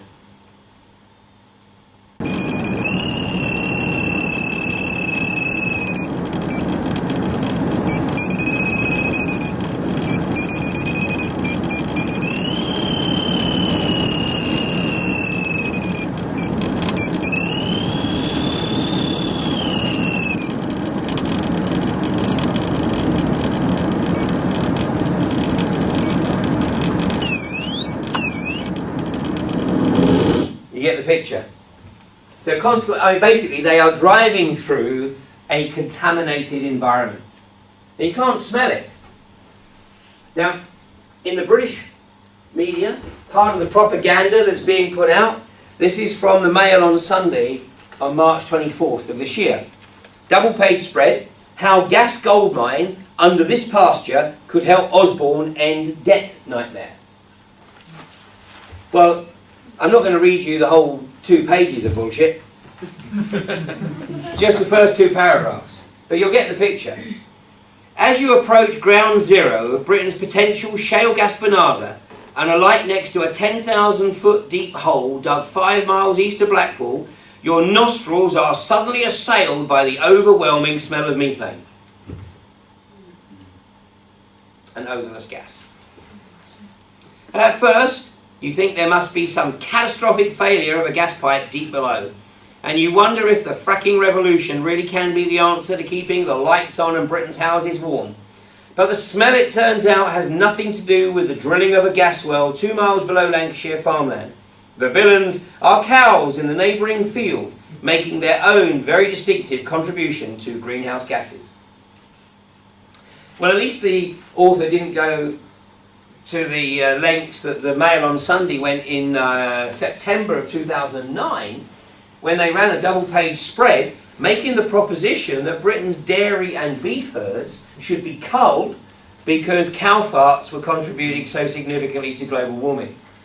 Now, I've got to tell you, sometimes I read these articles and I wonder if the author has their tongue sort of firmly planted in their cheek, because they think that surely people are going to see through this. Surely they'll see I'm being satirical. But of course the reality is, even if that was the intention, the vast majority of people don't.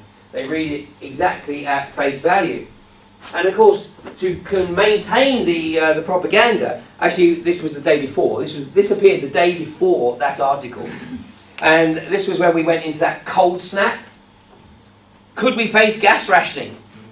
And then the Monday headline was 36 hours away from running out of gas. Of course we weren't. Not a chance in hell. In fact, on the same day that they ran that headline, a guy called Sam Laidlaw, Chief Executive Officer of Centrica, which owns British Gas, was awarded a £4 million bonus. Now the reason he got such a bonus was because, these guys, they may not think like we do. Their primary motivation is this. But at the same time, they're not stupid. And guys like Sam Laidlaw, they have contingency plans on contingency plans on contingency plans on contingency plans. That's what they're paid for. That's what they get the big bucks for. To make sure that the country is never going to be in a situation where it runs out of gas. Not only have we got enormous reserves, primarily under the oceans, in storage. This is gas that's been mined and then it's put into storage in massive salt caverns under the North Sea and also under the Irish Sea. But then we've got pipelines coming in from Norway, from the Netherlands, from Belgium and from France. And by the way, the gas isn't ours anyway. The Treaty of Lisbon makes that very, very clear. We are simply, effectively, the miners of that gas, and we get to use, what it is that we need. But the EU effectively has first dibs on all EU resources. So if there's a problem anywhere else and it's deemed that the UK has to cough up, that's it. That's it. Under the Treaty of Lisbon, we have given away the sovereignty of our national resources. So it's a bit of a misleading presentation in the media anyway.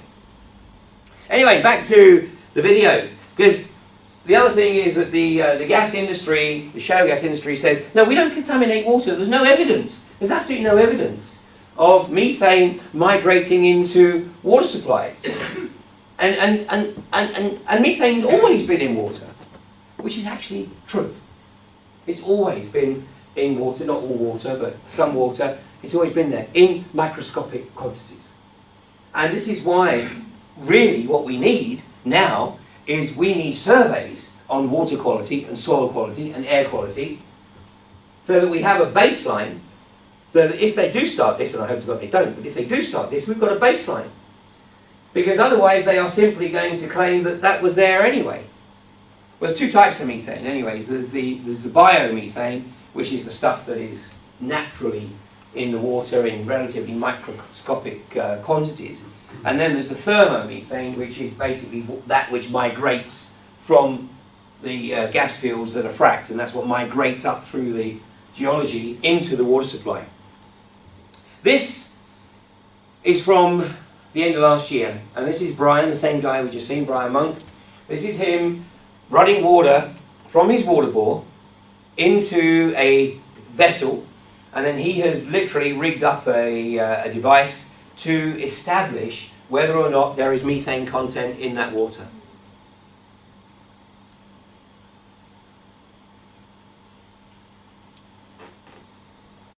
Okay, this is our rig up to prove that the government's been lying to us about there being no gas in this water bore. This water bore has now been running for a few minutes, and as you can see, it's burning gas. This would be the gas that the government maintains isn't present, that the Queensland scientists at a couple of laboratories have said there's no gas in this water bore. So every Queenslander can feel quite confident in the fact that the government's tested these gas bores and said that there's no leakage. They can be so confident that they're probably corrupt or lying. Corrupt, lying and incompetent, one or the, it's got to be something. Yep.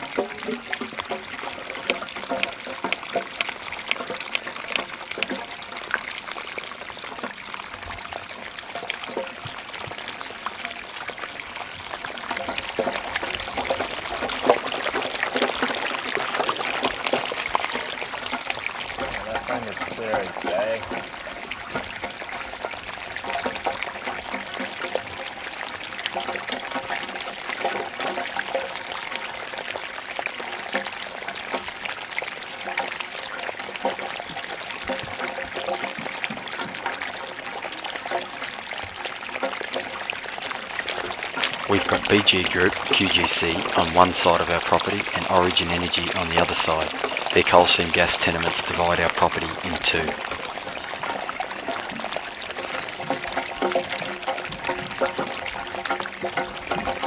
We do not have any coal seam gas infrastructure on our property, or so we thought, but this flame is coming from the water from our registered stock and domestic water bore.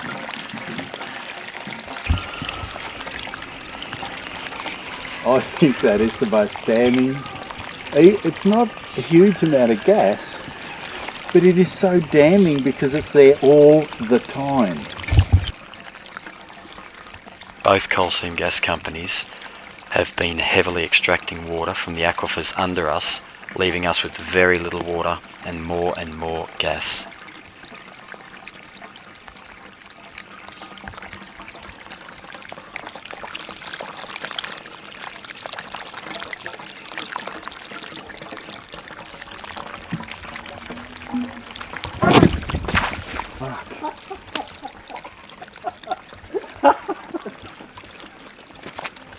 That was funny. It's a good job Brian has a sense of humour, I tell you. Well, after they had been down to the rig at Tara, where they were driving when the gas detector was on the dashboard, when they got home that night, Brian's son, Barry, started to feel very unwell. In fact, he started to slur his words, hadn't been drinking, started to slur his words, and then he basically lost all coherence. Anyway, then he managed to sort of say he was going to go to bed, and as he got up, his leg buckled from under him. So they called an ambulance, and he was taken to hospital, and he was kept in hospital, under observation for a few days. And then they dismissed him from hospital, they released him from hospital, claiming it was calcium deficiency. Calcium deficiency. Methane is a neuroinhibitor. So one of the symptoms of getting methane into the body. I mean, obviously, if you get it in excessive quantities, you're going to be asphyxiated because it's going to force the oxygen out. But if you're taking it in relatively small quantities on a consistent basis, then, like all things, not everyone is susceptible in the same way. But there's little doubt that Barry's symptoms were related to an overdose, effectively, of methane. Methane has the neuroinhibitors. It also contains DNA disruptors and endocrine disruptors. In the film Split Estate, which is a documentary that was released in 2009, I'm sure some of you have heard of the film Gasland. Yeah? Okay, well, Gasland is a good documentary. And it was made by a young man by the name of Josh Fox, who had an interesting plot of land, a beautiful parcel of land, actually, in Pennsylvania, over here. And he was offered, in 2008, he was offered $100,000 by a gas company for open access onto his property. Well, at the time, he really wasn't that familiar with the gas industry, but he realised that you don't get offered $100,000 for nothing. So being a smart guy, he decided that he would take a road trip and start to investigate, you know, what had occurred in the gas lands over here in Colorado and in New Mexico and in Texas and here in Oklahoma. And what he saw absolutely shocked him. So he made the documentary Gasland. Well, Split Estate actually predates Gasland. Of course, Split Estate doesn't roll off the tongue like Gasland does. So Gasland is the documentary that sort of got into the, if you like, the popular consciousness. But Split Estate predates Gasland, and in my opinion is a better documentary. And it focuses on the communities in this area here, western Colorado and northwestern New Mexico. And particularly on a community up here, it's the community of a town called Rifle, who have had the gas rigs in their area for close on 20 years. And what you will see is, of course, people naturally want, especially if they were born and raised in an area. I mean, in the US, you know, you've got something like 75% of people who live in many of these states have never been outside their states.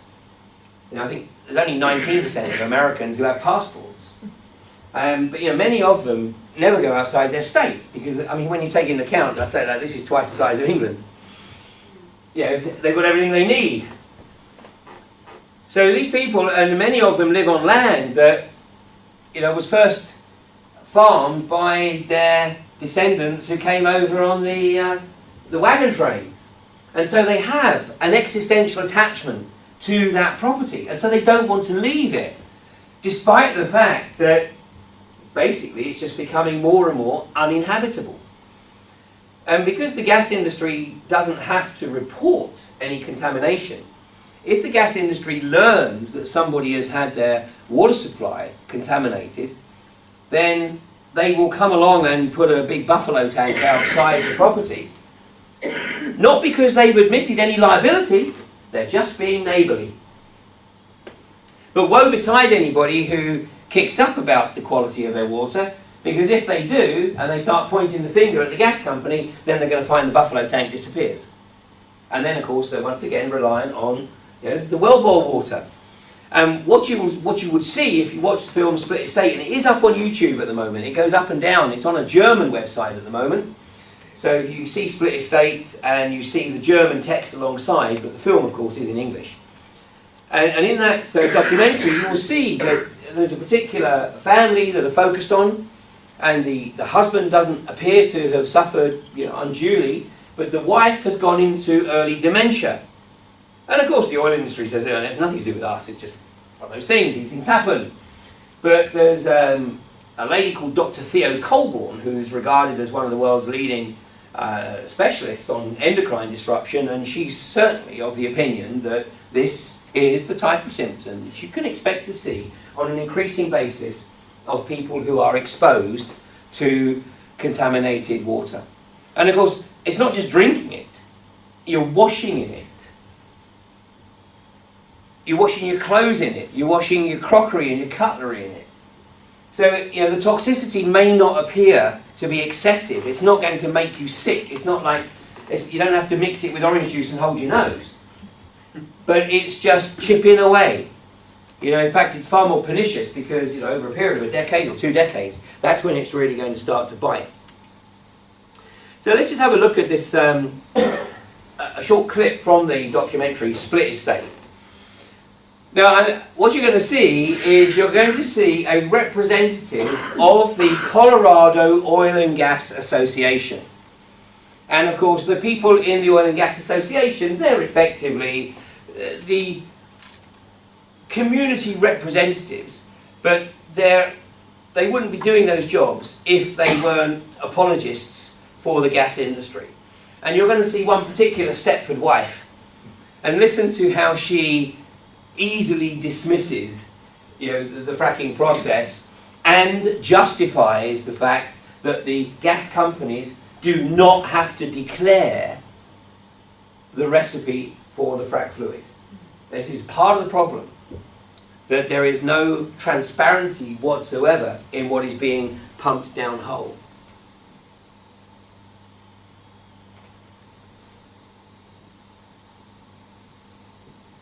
We have a very large emphasis with our 325 member companies about being a good neighbor, about talking to people, about doing the things that you would do in your neighborhood with your next door neighbor. When they were doing this pump jack, I wasn't home at the time. And anyway, they brought in this huge rig to put that machine on there. They had already agreed several years before to fence off the old cemetery. My great-grandfather is buried here, and his son, Filomeno Armenta, who probably died about 1914. When I came down, I saw the porta potty. The porta potty was, I said, well, they kind of put the porta potties a little bit too close. And there was a huge pile of gravel right on top of the cemetery. First thing, when we saw it, we were in shock. The markers were sandstone, and one of the markers was an old cedar post. And I haven't been able to locate the cedar post or what the heck they did with it. I don't know if they hauled it off as trash. They totally wiped out the cemetery. At my own expense, I came in and I put this pipe fence to make sure they don't do it again. When I put this fence up, they sent me a letter telling me they're going to sue me. They wanted me to furnish proof that it was there. They have reneged on protecting the cemetery as they promised. And now I don't know where none of the markers are.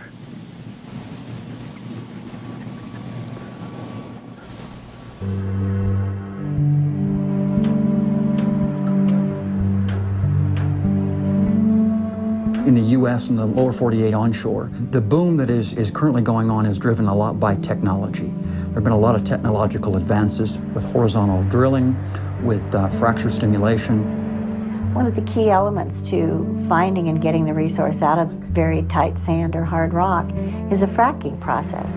Fracking is just a short word for fracturing. Hydraulic fracturing, or fracking as it's commonly called, is a drilling technique first commercialized by Halliburton in 1949. It comes in with very high-powered water and sand and a slightly soapy mixture. And all it does is it goes down and it just fractures little tiny fractures in the rock. And then the sand goes into those fractures and allows the gas to escape. And then the gas flows in to the pipe and up to the surface and to people's homes. Hydraulic fracturing is largely responsible for the domestic drilling boom. Because of its high cost, it was not widely used until recently, in the 1990s, when the price of natural gas shot up high enough to make it affordable. And really what was not economical over the last 50 years or so is now economic, and it should continue, particularly if prices stay where they are. Here are the reserve pits here.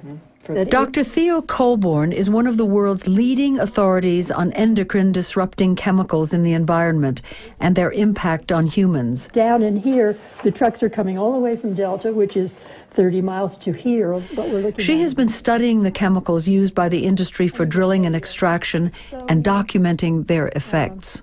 Basically, our first list of the chemicals that were being used was this very, very short and uninteresting list that EPA put together. It certainly wasn't comprehensive, we knew. We found out very rapidly that it was no small list. They don't tell you everything that's in a product. You may only get 5% of what's in that product, and the rest of it is proprietary, or they just don't give it. They don't have to. It's water and it's sand and it's a surfactant, in other words, but it is also proprietary because every single fracking company, whether it's a Schlumberger or it's a BJ Services or it's a Halliburton, they sell that theirs is the best product, and so it's proprietary. It would be like divulging, why your chocolate is better than somebody else's chocolate because you have those ingredients. Oil and gas deposits below ground contain toxic compounds that are brought to the surface during drilling. These compounds pollute the environment and can cause health problems. But the impacts of drilling are made even worse by the chemical products that are injected during the process. Dr. Colborn has documented over 200 products used in Colorado drilling. Over 90% contain chemicals with adverse health effects. Yet you can't get the specific information. I mean, she really has to play the role of the detective in trying to ascertain, what's in the fluid, let alone in what quantities. So you know that when they're not prepared, when any company is not prepared to be transparent like this, they got something to hide. And it goes way beyond being proprietary, because there are ways and means that you could set up, third-party oversight to protect the proprietary information, but they're just not prepared to work with that at all. And in this country, we're talking about the companies that want to start this fracking process being responsible.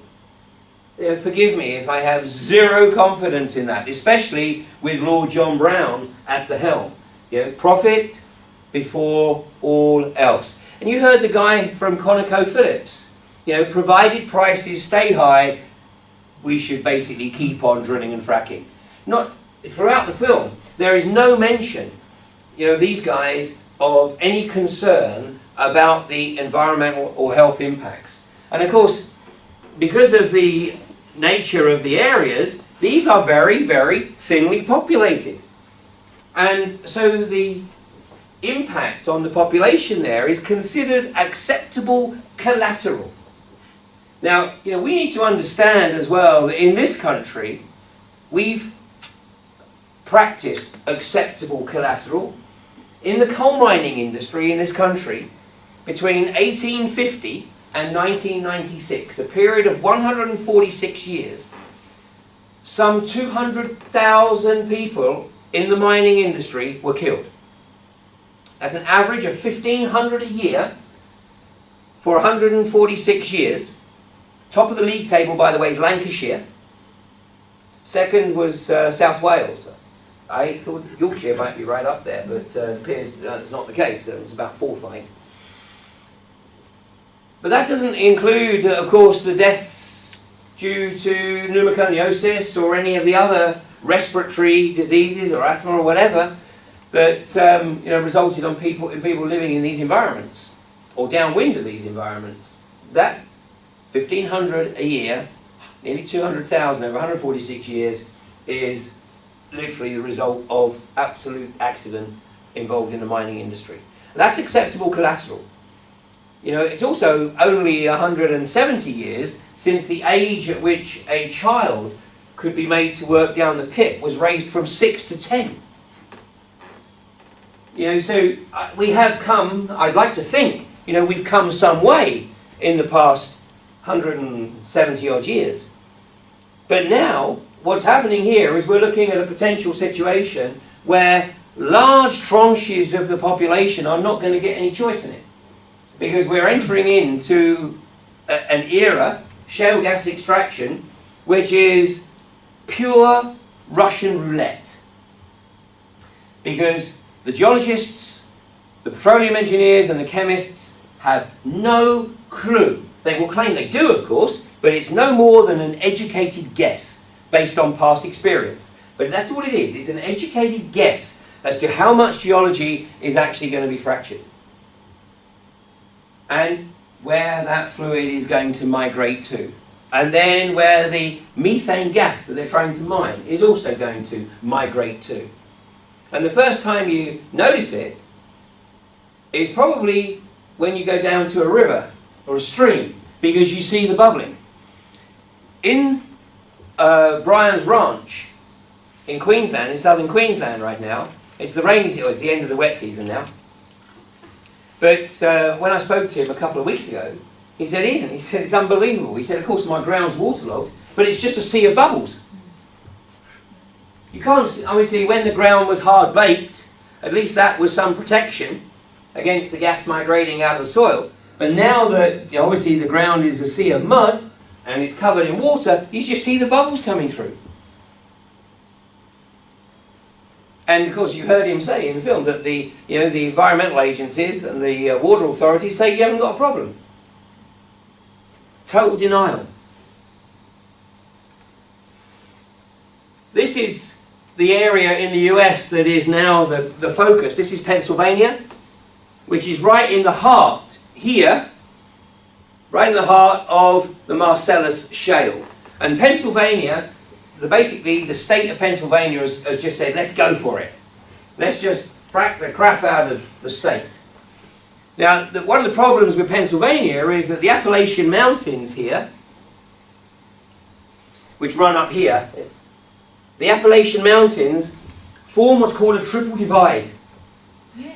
In other words, the water runoff from this area goes in three directions. It goes to the Great Lakes, it goes to the Atlantic Ocean, and it goes down to the Gulf of Mexico via the Ohio and Mississippi rivers.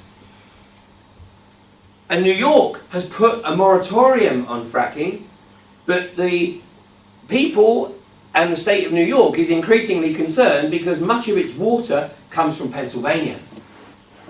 And that's really the sort of issue that we're going to face here, because Lancashire, Quadrilla are looking at 72 pads, and that's just in the first phase. David Cameron is already talking about 800 wells in the first phase of shale gas drilling in this country.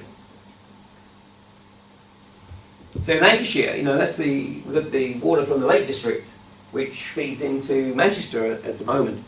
But Pennsylvania is just a little bit under the size of England.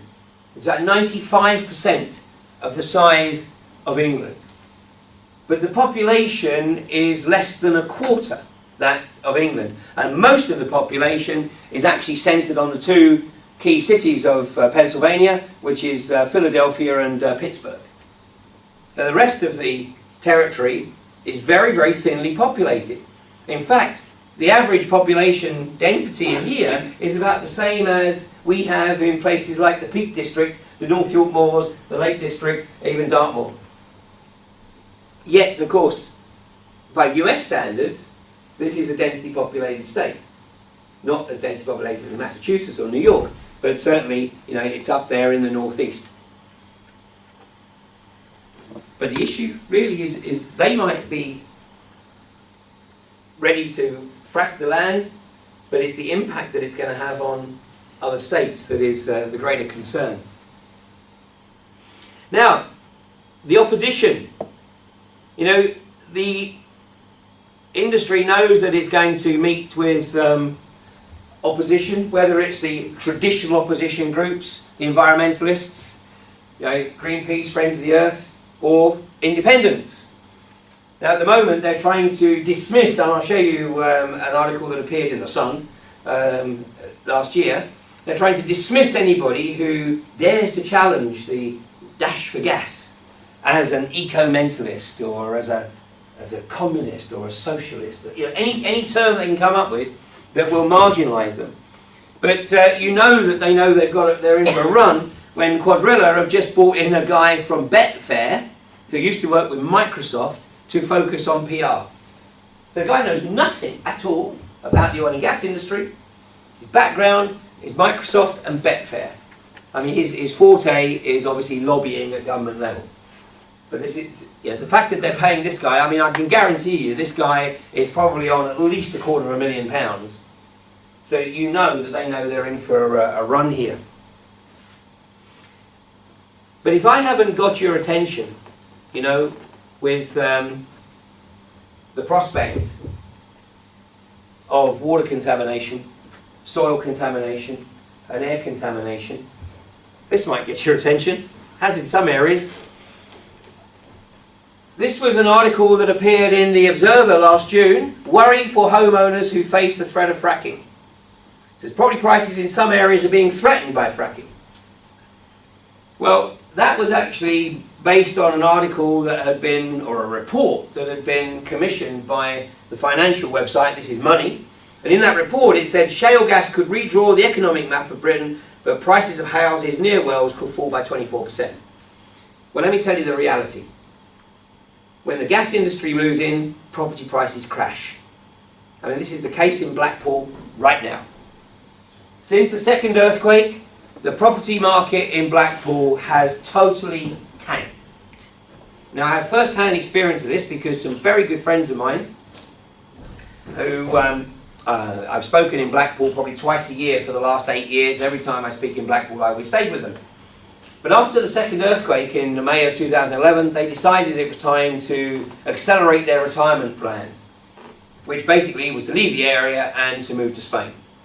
So they found an apartment in Spain, moved to Spain, but they obviously still needed to sell their house in the UK.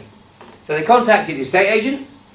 3 estate agents came around and looked at the property, this beautiful 5-bedroom house in Porton-le-Fylde, which once upon a time was a very desirable suburb of Blackpool.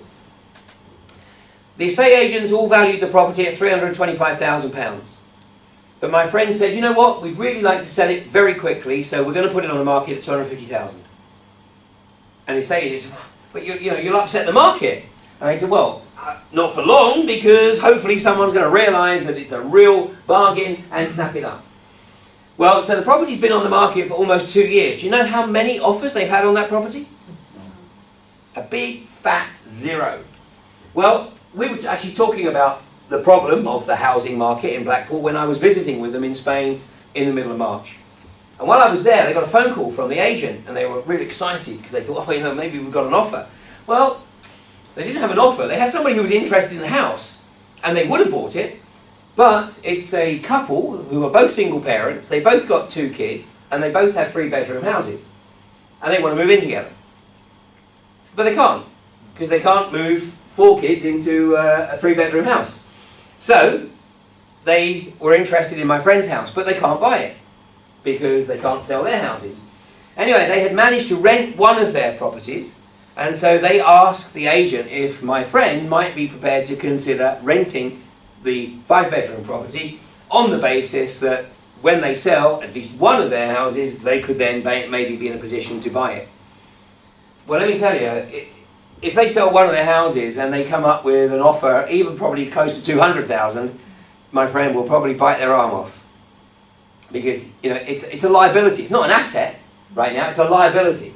Okay, at least they've got somebody living in it, which is, at least keeping it in reasonable shape. But I came back from that trip to Spain and I thought, well, I'm going to do a little bit of research myself. So I called around some of the Blackpool estate agents and, well, you got to remember they're estate agents. So of course they told me it was a buyer's market. And that right now I could have the pick and choose of almost any property I wanted in Blackpool, especially if I was a cash buyer. Anyway, there was one estate agent in particular who I spoke to who was actually familiar with my work. And he said, Ian, he said, absolutely right. He said, it is a big issue. It's a very concerning issue. He said, and actually, since the moratorium has been lifted, a lot of property has come onto the market. But most of it will probably never sell unless a ban is introduced. And he said even then, I think people are nervous that it might be lifted, and so in all probability, the Blackpool area housing market is not going to be in good shape for at least a decade. Well, it's exactly the same elsewhere. This is North Texas. This is a family called the Ruggerios. This is in the gas field just to the northwest of Dallas. Beautiful part of the state. It's the hill country there. And here it is. This is from the article. The Ruggerios purchased their home in 2004 and watched a gas and oil company set up wells 300 feet from their back door in September 2009. So 1 year later, the $250,000 property that they put $50,000 worth of work into had been valued at $75,000. The reality is that the only people who would probably offer them $75,000 is a gas company for open access onto their land. This is what they have to deal with. This is the Ruggerios. This is the view from their kitchen window. This is the view from their back garden. Here's the house, here's the well.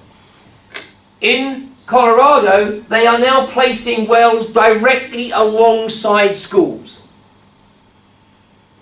They are coming, I mean, in Split Estate, you will see that they're actually starting to move into communities. And I published an article in my newsletter a few weeks ago showing how the gas companies are now just not giving a damn, and they're coming right into the heart of communities to access the shale. Remember, the horizontal drilling, because it's tight geology, you can only horizontally drill for a few hundred yards.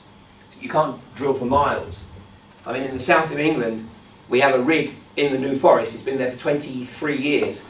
And that drilled 8 miles out into the offshore field because the local authorities of Bournemouth and Poole didn't want a rig on the horizon. So they agreed with the oil company to put the rig inside the New Forest and then drill out under the sea. But that's drilling through porous geology. And this stuff you can only drill a few hundred yards. That's why they're coming right into the towns. To show you what it looks like, because they need 6 to 8 vertical wells per square mile to maximise the shale. This is what it looks like in southern Queensland. This is about a square kilometre. Now here they've got no real issue because they've got relatively open access. Each well requires about 400 truck journeys. Tankers, plus the rig, plus pumps. When you run the frack, you're going to have anything from a dozen to 2 dozen frack pumps. And by the way, when they fire up, and you'll know, especially if you're downwind. So we don't have the infrastructure in this country to deal with this. All the motorways are going to end up looking like the A14, the road from Felixstowe, which is one lane, it's a convoy of containers. We just don't have the infrastructure for this. And the other issue that isn't being discussed yet is the health impact. I mean, we've got a National Health Service that's dying on its feet, and yet this is undoubtedly going to put a burden on the health service.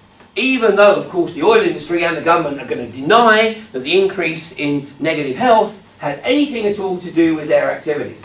And it's going to be fully privatised in 5 years. Well, so the bottom line is the vast majority of people won't be able to afford the healthcare. So it's part of the culling process. I think we're starting to see that.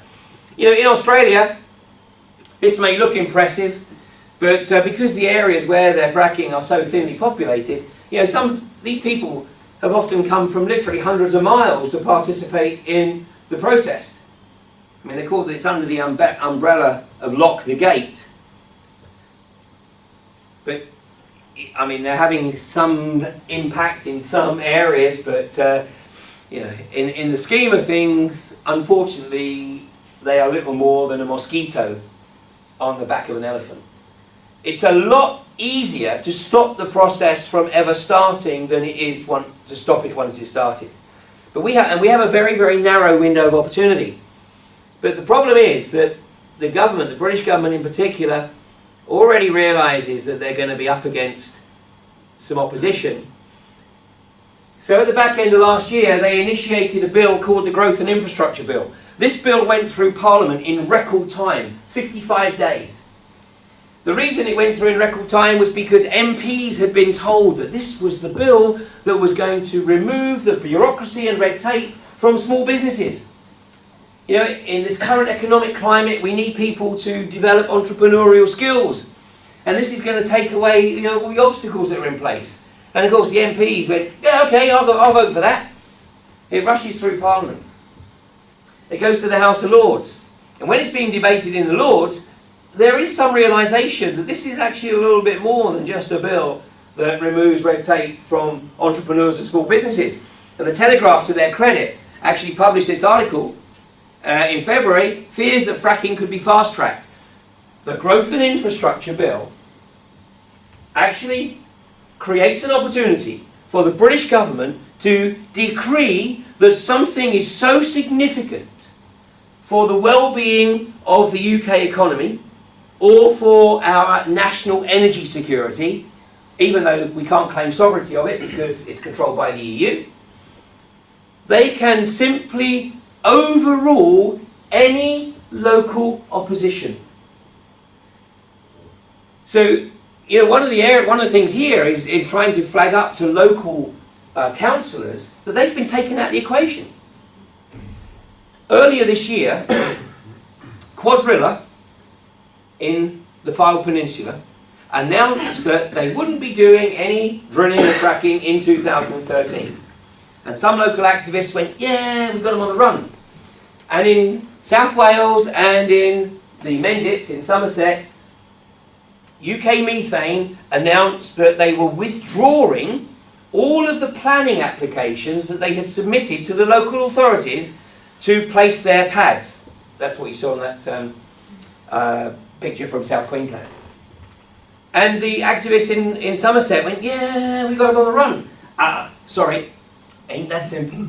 The reason that Quadrilla have announced that they're not going to drill this year, the reason that UK Methane have announced that they're pulling their planning applications is because they are waiting for the Growth and Infrastructure Bill to be put on the statute books. It's now got royal assent, by the way, but to be placed on the statute books so that Osborne and Cameron can effectively give these guys the green light.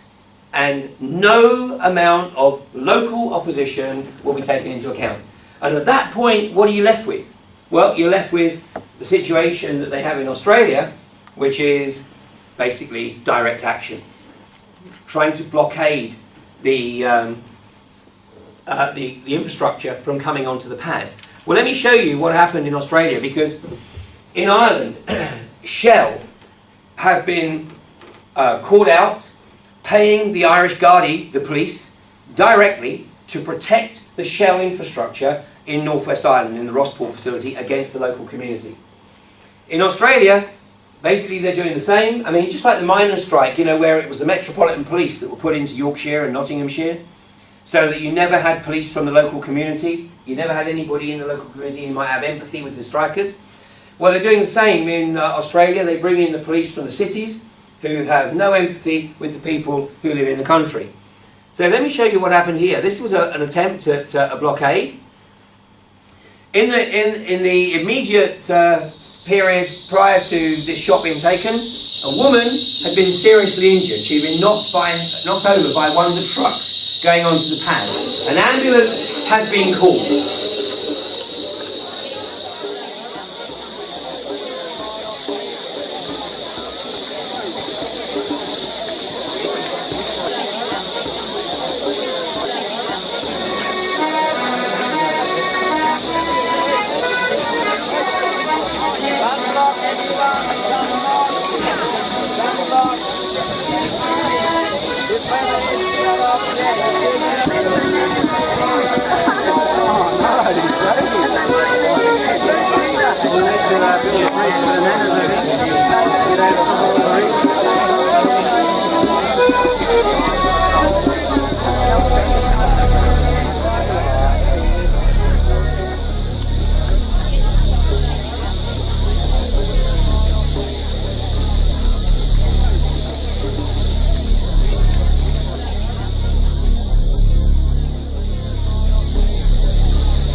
Yeah, Kate, you got permission to go up there, hasn't she? She's a photographer. I want to close the door.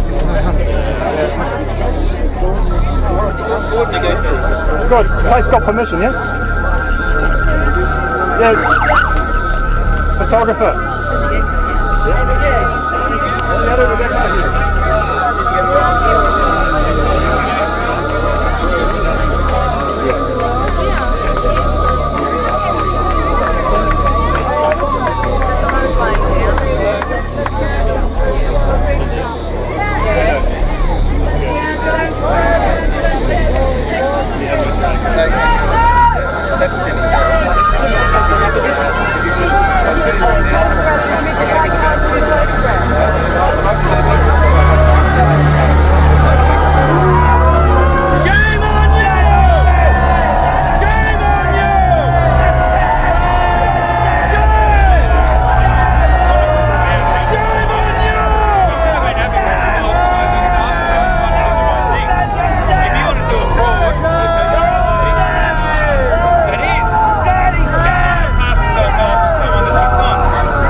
You get the picture. I mean, this is the way the corporatocracy works. It is the priority to get the corporations wherever it is that they feel they need to be. The reality is that we don't even need the hydrocarbons in this quantity. In fact, we've never needed the hydrocarbons in this quantity. Anyone got any idea when it was that Henry Ford was instructed to stop building the electric car? It was 1896. 1896. He was instructed to stop building the electric cars by a guy called John D. Rockefeller. And to build one with their own empire. Owner of Standard Oil. Had to? They built one with their own empire. Oh, that was 1946. And he was told to shut that down too. The reason that the electric cars were popular amongst the wealthy in the late 19th century was because they were clean, they were quiet, and they required very little maintenance. You plugged them in at night, there was an infrastructure in the city of New York and other cities where you could drive them in from the short commute. I mean, they weren't the cities that we know today. Plug them in the streets and then drive home. Well, once John D. Rockefeller had got the electric car production line shut down, and by the way, 2/3 of Ford's production in the late 1890s was electric vehicles. In fact, that was pretty much mirrored in New York. There were 2,500 vehicles registered, 1,800 of them were electric. Once John D. Rockefeller got the electric production line shut down, he was also he was buying up and shutting down the electric tramways that had been built in many of the cities around the US, and then replacing them with buses. The argument being that buses were more flexible with regard to the changing demographics. But then as the personal vehicle became more affordable, the buses were wound down so that people had the incentive to have their own personal vehicle. Which of course meant that because it was the internal combustion engine, that John D. Rockefeller had created his unending revenue stream. And then with the establishment of the Federal Reserve in 1913 in the US, then that was the first time, by the way, income tax was introduced in the US. But of course, as the government started to finance their projects through borrowing from private bankers, they had to repay the loan and the interest on those loans, so they needed taxation revenues. And even today, the most effective way of fleecing people of their disposable income after income tax is through taxes on hydrocarbons. You know, that's why when we fill up at the pump, we're paying, what, 133, give or take, about 133 for a litre of fuel, yet over 80 pence worth of that is tax. And of course we have a mobility tax. I mean, if you want to get around, you need fuel, and therefore you're paying a tax. The other part of the cabal that controls this is the engine efficiency. So doesn't it strike anybody sort of really quite strange that the average engine efficiency is exactly the same today as it was 70 odd years ago? The average vehicle returns 35 miles a gallon. Obviously some do more, some do less. The average is 35 miles a gallon. It's very carefully calculated, because they've calculated how much fuel they want to sell and how much taxation revenue they want to get. If you start to mess with your engine, you can be charged with tax evasion. It's like if a farmer uses red diesel, i.e. agricultural diesel, on a vehicle he drives on the road, it's tax evasion. There was a guy who came to one of my workshops last year. He was in his 70s. And at the end of the day, he said, "Ian, come outside, I want to show you something." And he opened the bonnet of his 1992 Mercedes, and it's running on a water fuel cell. And he told me it's been running on a water fuel cell since 1993. And I said, "Well, that's amazing." I said, "How come nobody knows about this?" He said, "Because in 1994, he said, I spent 8 months in jail for tax evasion. And when I came out of jail, they told me that I could drive my vehicle with the water fuel cell, but if I told anybody about it, I'd be back in jail for tax evasion." Every vehicle is a revenue collection device. And that's why any alternatives are suppressed. It's a myth that there is any real interest by the hydrocarbon companies or the governments to find viable alternatives. The only way in which they will permit a viable alternative to effectively come into the mainstream is provided there is a way to tax it as efficiently as hydrocarbons. So what they do is they allow 8% of the total market over to alternatives, because one of the reasons that the hydrocarbon industry wants to know about alternatives is so they can shut them down, normally through buying up the patents. And if the person won't sell the patent, then they deal with them in another way. This from the 1990s. Okay, it never wears out because there's no moving parts. In the top, our news here at 6 o'clock, an age-old dream becoming a reality. A local inventor has discovered a way, hear this, to use water to run your car. It's a major breakthrough that will no doubt make motorists happy. And as Ralph Robinson explains, the Pentagon is also showing lots of interest in this project. Water has always been considered a precious commodity, but Stan Meyer's invention may make it even more valuable. He has developed what's called a water fuel cell. It has taken the place of his old gas tank. The water fuel cell breaks down water molecules into oxygen and hydrogen. The hydrogen is used to run his dune buggy. I don't care if you use rainwater, well water, city water, ocean water. If you don't have any fresh water, go ahead and use snow. If you don't have any snow available to you, then use salt water because there's no adverse effect to the fuel cell. Meyer started working on this project 4 years ago. He's not a scientist. He isn't even a chemist. In fact, he never graduated from college. Myers was determined, he says, to design something to protect this country from oil embargoes. And we have calculated that if we take the dune buggy from Los Angeles to New York, we would roughly use 22 gallons of water. The Pentagon flew a lieutenant colonel in last week to look at Meyer's invention. There's talk of possibly using it in the Star Wars defense program and to run army tanks. Myers is currently perfecting a water fuel cell for cars. It will cost about $1,500. He says it won't need any maintenance and you won't have to replace it. It'll be at least 2 years before the fuel system goes into mass production. The day it happens will be one the fuel industry hates, but it'll put a smile on the face of those who've had to say at one time or another, fill her up. You heard what the commentator said. it'll be at least 2 years before the water cell goes into production, and that'll be a day the oil industry hates. Well, that'll be a day the oil industry makes sure doesn't happen. In fact, Stan Myers, he turned down a multi-billion-dollar offer because he wasn't interested. I mean, he was wealthy, he was an inventor, and he wasn't interested in signing the invention over to the corporatocracy. He wanted to develop it himself. They made sure that it wasn't going anywhere.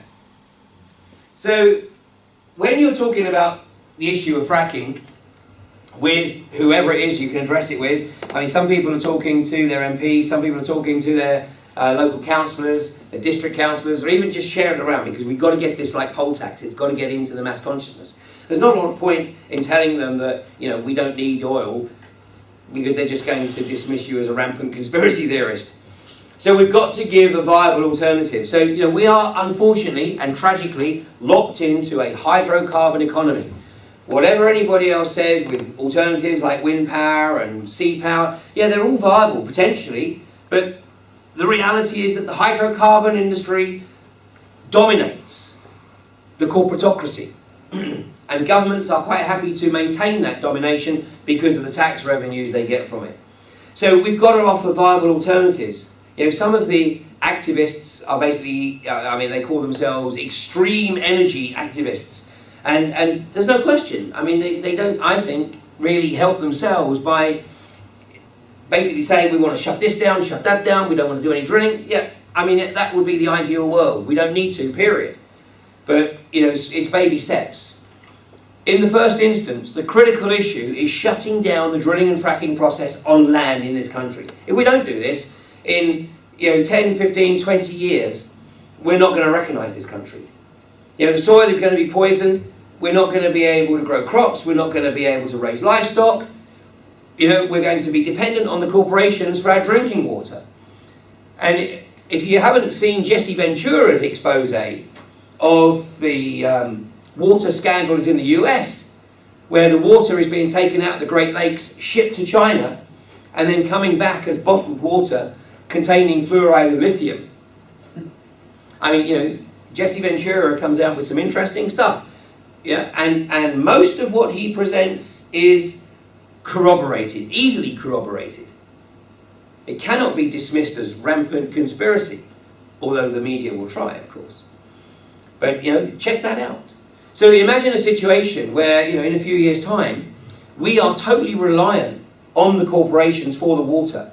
And we should take that seriously, because last year, the chief executive officer of Nestle, a guy called Peter Brabeck, recorded an interview where he stated that water should not be considered a human right. That access to water should be controlled by the corporations. In other words, unless you're a willing corporate slave, then you deny yourself the right to access water. Well, where these guys are ultimately going is they're going to do the same with air. You know, because the air is going to become toxic. So, you know, imagine a situation, we're probably not too far away from it, where houses are hermetically sealed, and to get breathable air, clean air, you pay for it. It's another utility. Otherwise, you're just out there taking your chances. These socio-psychopathic global corporatists have a game plan. It's called Agenda 21. It's been their policy and philosophy since the Earth Conference in Rio in 1992. It was adopted by the UN almost immediately afterwards. And in Agenda 21, it specifically calls for the move towards moving people away from the land into controlled environments, i.e. the cities. And if you see the map of the western states of the US, and how much land in the western states the federal government has purchased, primarily so that they can use it, obviously, for the gas drilling, and they don't have to worry about owners not letting them on the land because they own the land. And what they're going to be left with is, you know, wasteland and cities, the controlled environments. So, you know, we've got to wake up to a reality, which is that within a generation, 2 at the outside, if we allow this to kick off, you know, we really are contributing to creating a future for our children, our grandchildren, and future generations that actually doesn't even bear thinking about. And I believe these guys know it. They know exactly what they're doing. That's why they obfuscate, that's why they lie, that's why they deceive, that's why they refuse to be transparent in any way, shape or form. You know, we're sold the meager benefits. This is what we're told are the benefits. Cheap gas. Well, that one got blown out of the water a week or so ago, 2 weeks ago, when the cross-party group that were commissioned to look at the potential for cheap gas from drilling for shale gas and coal bed methane in this country, and they basically said it's not likely to happen. Well, of course it's not likely to happen. When did you ever know prices go down? You know, they're just going to reap the corporate benefits. The balance of trade, I don't think so. You know, our borrowing is increasing. When the current pair of clowns took office, our borrowing was 82% of GDP. Now it's at 86% of GDP, and it's forecast to be at 100% of GDP by 2018. Once the borrowing reaches 100% of GDP, you're owned by the banks. Like Ireland, like Greece, like Spain, like Portugal, Italy, soon France, and the UK. So we may be slowing it down a little bit, but it ain't going away. So that's not going to happen. The energy security, well, we already explained, we don't have any energy security. That's all taken care of by the Treaty of Lisbon. And here's the UK government's version of behavioural adjustment payments. This is from the Daily Telegraph just last week. The government to offer cheaper energy bills to communities that don't oppose fracking. Yeah, and community briberies. I mean, like, you know, you need a new play park, you need a new community centre. Yeah, they'll throw money at these communities because they know that this is the only way in which they can get them to ignore the risks and the perils associated with the industry being in their backyard. You know, 2 weekends ago, I visited with a guy in Blackpool who is absolutely of the opinion that the damage to his house was caused by the second earthquake. And he showed me all the cracks in the house, around the door frames. He said these weren't there before May 2011. So not only has his house got no value, the insurance company won't touch it because it was an earthquake, act of God. Despite the fact that Quadrilla have actually acknowledged that the seismic events were most probably related to their fracking. But he can't get the repairs done on the house because the insurance companies say it was an act of God. Anyway, then he gets a letter through the post saying, well, we're not insuring your house anyway anymore. So this is the other problem. No one can insure their property. So this is the downside. The water contamination, the soil contamination, the air contamination, the water shortages. You know, this is a country that goes from feast to famine in water in a heartbeat. You know, and where are we going to get these millions of gallons of water that are needed for 800 wells that David Cameron's talking about? Seismic events. The property prices crash wherever you look around the world. Same in US, Canada, Australia, Blackpool. It's not going to be any different anywhere else. No buildings insurance and large areas of the UK potentially uninhabitable. You know, I told you earlier that I'd show you the crass attempt to dismiss those who oppose the agenda. This is from Jeremy Clarkson's column in The Sun. I don't believe for 1 minute that Clarkson wrote this, because this appeared in Clarkson's column the day after the government had lifted the moratorium. So somebody had penned this, and they literally probably paid Clarkson to put his name to it. You know, it's written in Clarkson-esque satire. But the purpose is to demonise those who oppose the dash for gas. I mean, I won't bore you with all the details, but, you know, he calls those who oppose eco-mentalists, hippies that can't afford to do anything because they spend all day up a tree looking at squirrels and humming. They are socialists, they want communism. You know, this is the crass dismissals one of the things that he might be right on is he says, Swampy and his mates say that if we frack under Lancashire, Blackpool Tower will fall into the sea and Preston will cease to exist. Well, you know what? Blackpool Tower was strengthened under the collar immediately after the second earthquake, and that strengthening is still in place there right now. Well, pure coincidence, of course. And as for Preston being uninhabitable, it's a possibility. It's an absolute distinct possibility. Sponsored by an attractive lady as well, isn't it? Well, yeah, exactly. You know, she has nothing to do with the article. She was due to another article, but there she is.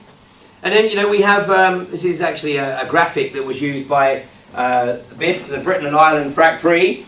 This is the outrageous article. I mean, this was an unbelievable article that Peter Lilly penned in the Telegraph last week. And, I mean, it is institutional denial. It is willful ignorance. Again, trying to dismiss anybody who has the audacity to challenge official orthodoxy. That's what we're up against. So, you know, I'm not interested really in trying to get this into the mainstream media.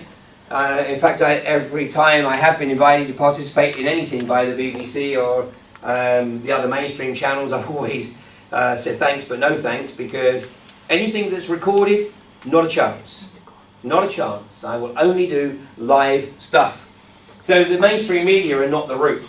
So the method that I'm trying to, if you like, undermine their dash for gas is by holding these events, regardless of how many people, holding these events all around the country.